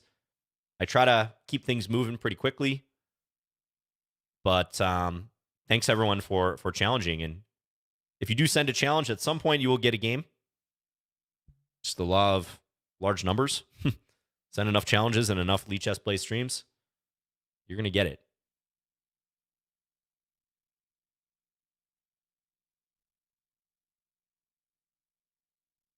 Yeah, no problem.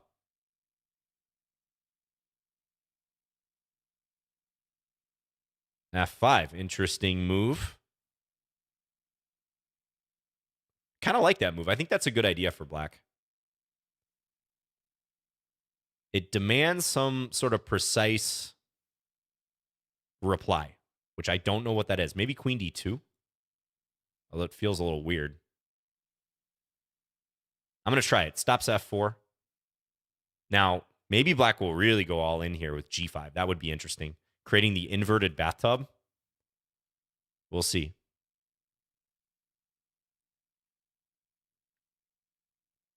Hello, Andy Hab says, I've watched about 20 of these and only gotten one game, but it's worth my time anyways. Oh, thank you. Yeah, that's the main reason to tune in, right? It's just fun. We're having a good time. Take knight c4. All right. I don't know. If I can land this, this might be interesting, but I kind of think delayed ending is all right if they play this position reasonably. Kind of want to take, but not really buying it. Let's just play this over. Oh, thank you, Generico. Hey, that's very kind of you to say that. Cheers, cheers. Thank you very much. All right.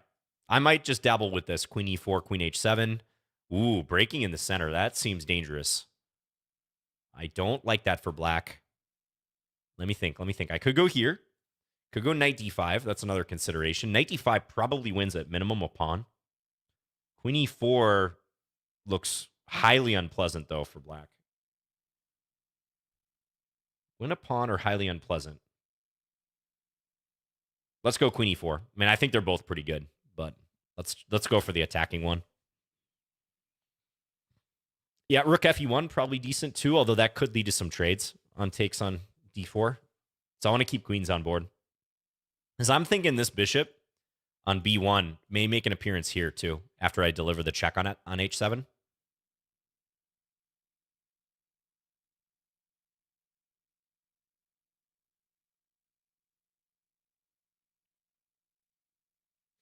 Very difficult position for delayed ending. Duvan Game says, what do you recommend for someone stuck at 1100 to 1200 for a few months now? That sounds pretty normal to me. I wouldn't sweat that. That can be a challenging rating range for sure. Kind of depends what site you're talking about. Is it Lichess ratings, chess.com or whatnot, or even tournament ratings? But yeah, don't worry about that. You'll get over that hump. I'd say make a point to analyze your games if you're not in the habit of doing that. So you can create like a Lichess study, maybe ask a friend, especially if they're higher rated, if they can give you any feedback on your play. Make sure you're playing longer games. That's always a default, you know. If you feel like you're in a rut at all, increase the time control and maybe decrease the number of games that you're playing. But that doesn't sound significant enough to me to at all panic or anything. Rook f6, queen takes h3. Let's step here. All right, my opponent's trying to land some tricky business, but I'm zeroing in for the checkmate. We're coming in for the kill here.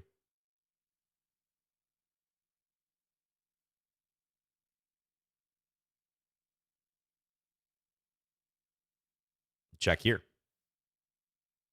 Has to play queen g8 to survive. That's getting mated. All right. Delayed ending. Thank you for the game. Yeah, you know, this setup's usually not so great for black. You're kind of cramped, but I think you made it work, actually. I don't know. The engine's probably still going to like white a little bit, but this was creative. I give you credit for this, what you did. This was interesting.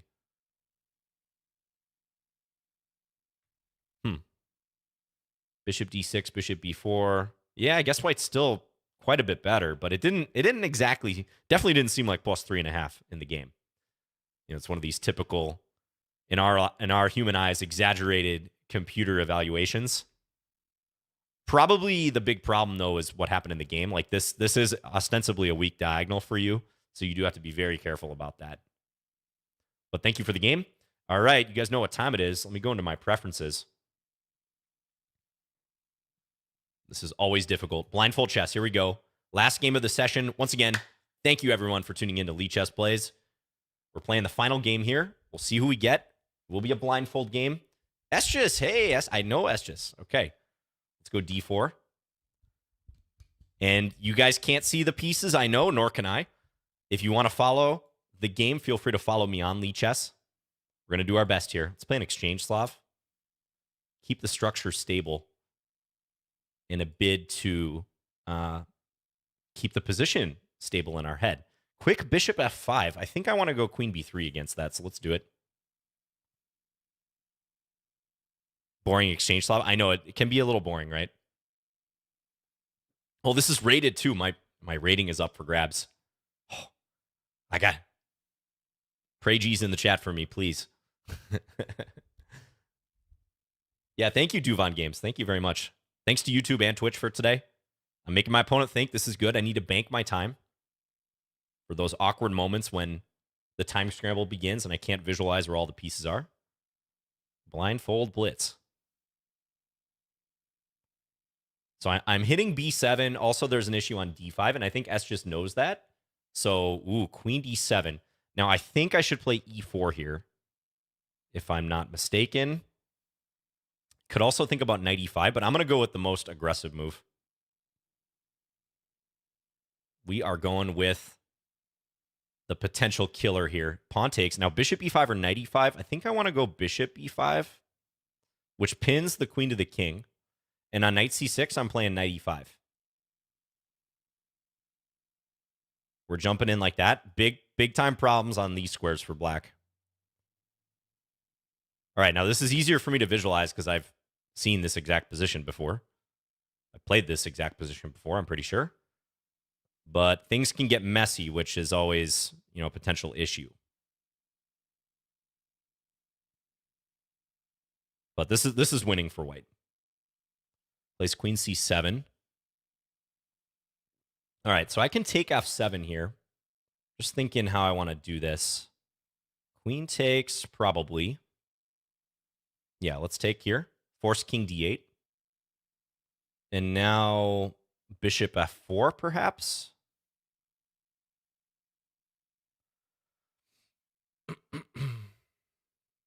Yeah, let's do bishop f4. Threatening some potential discoveries against that queen down there. I think I'm seeing the position okay in my head.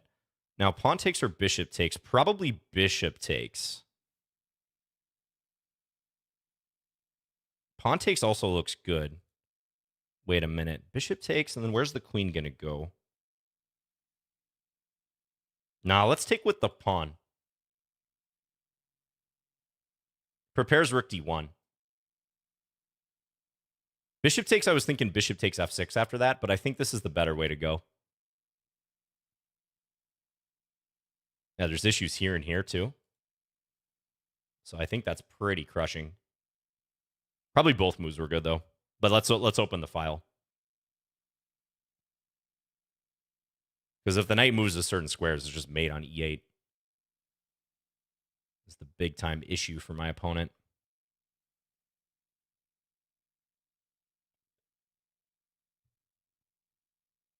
We'll see what S just comes up with. Under a minute. A6. Okay, so if I take... Yeah, I see your point. Could play rook d1. Let's just play rook d1. Check.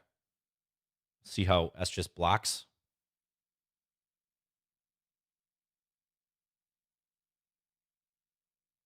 I see some cool lines here. I mean, this is a smorgasbord of tactics for white, so it shouldn't be surprising that white probably just wins here. Bishop d7. All right. Now I think if I take on f6, that should be winning. This hits the queen. And on queen takes f4, I can take e7 with check and then win the queen here. Plays there. Okay, so I can just take, right? On c7.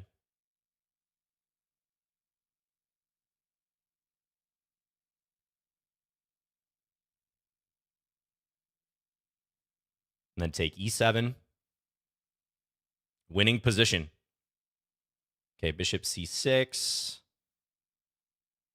This is taking with check even, too. That's kind of funny. Okay. Now I'm completely up material now. Let's take here. I have two queens here and here. Plays rook he8. Is this checkmate? I think this is checkmate. No. Oh, see, okay. I was worried I hung the queen. It's not checkmate, but All right. Now, where's my mate here? I don't know. I'm just going to castle. Just make sure we castle and get mated. Throw the B pawn. Check. I'm not going to try to calculate the mate. I'm just going to bank the win from a dominating position. If I really wanted to take my chances, well, probably wouldn't matter at the time. But yeah, thank you, Eschus, for the game. That's a line that can just easily get unpleasant. We get our pieces back in the mix. Can easily get unpleasant for black because of all the tactics that come about. Oh, queen d4 was mate. Queen d4 was checkmate. Yeah. Okay. I should have seen that. What does the computer say? 2 cent pawn loss. Hey, I'll take that for a blindfold game. There we go. Wow. I'm more accurate than like Magnus and Nepo in the World Championship.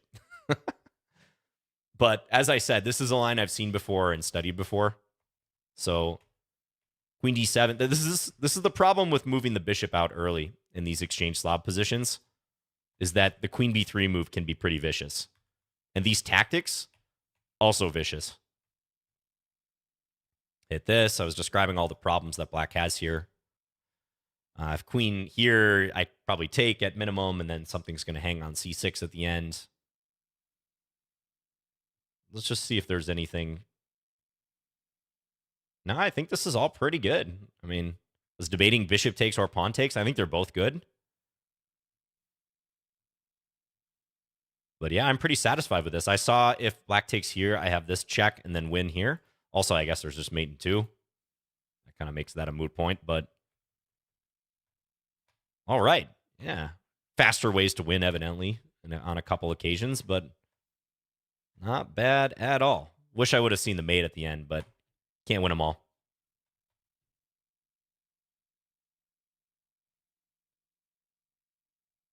Nepo should have played folded. That was his mistake, right? Yes, he should have resolved to play Magnus blindfold. Here, let's check that real quick before we wrap up. We do have to run. Thank you again for Eschus for the game. But as I said, make use of this broadcast tab, guys. This is where a lot of top-level events are being broadcast. So someone said Magnus lost to Prague. Must not be this one. Someone also said check Esipenko Kamer. Where is that game? Oh, this one? Why was this tragic? No, that's Geary. So you must be from a different round.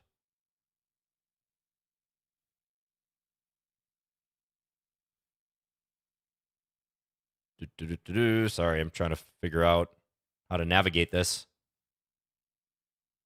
Do I click this? Scroll in the list? Oh, like this. Okay, got it. Thank you, guys.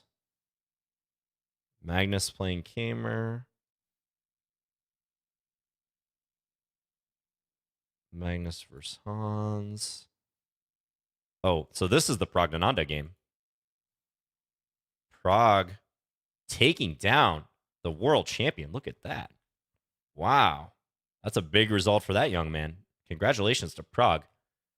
With the black pieces, no less, from like a probably equal position, but it looks like Magnus's king became weak. Evidently, this is a blunder. Okay. And then what was the other one you guys said to check briefly?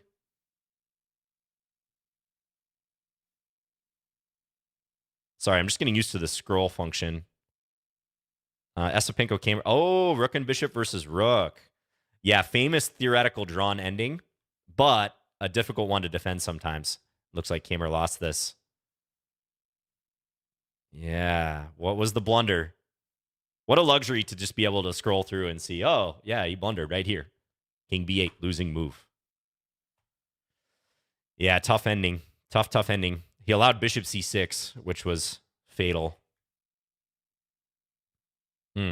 Interesting. Okay, so that's a game worth studying if you're curious about the drawing technique, rook and bishop against rook.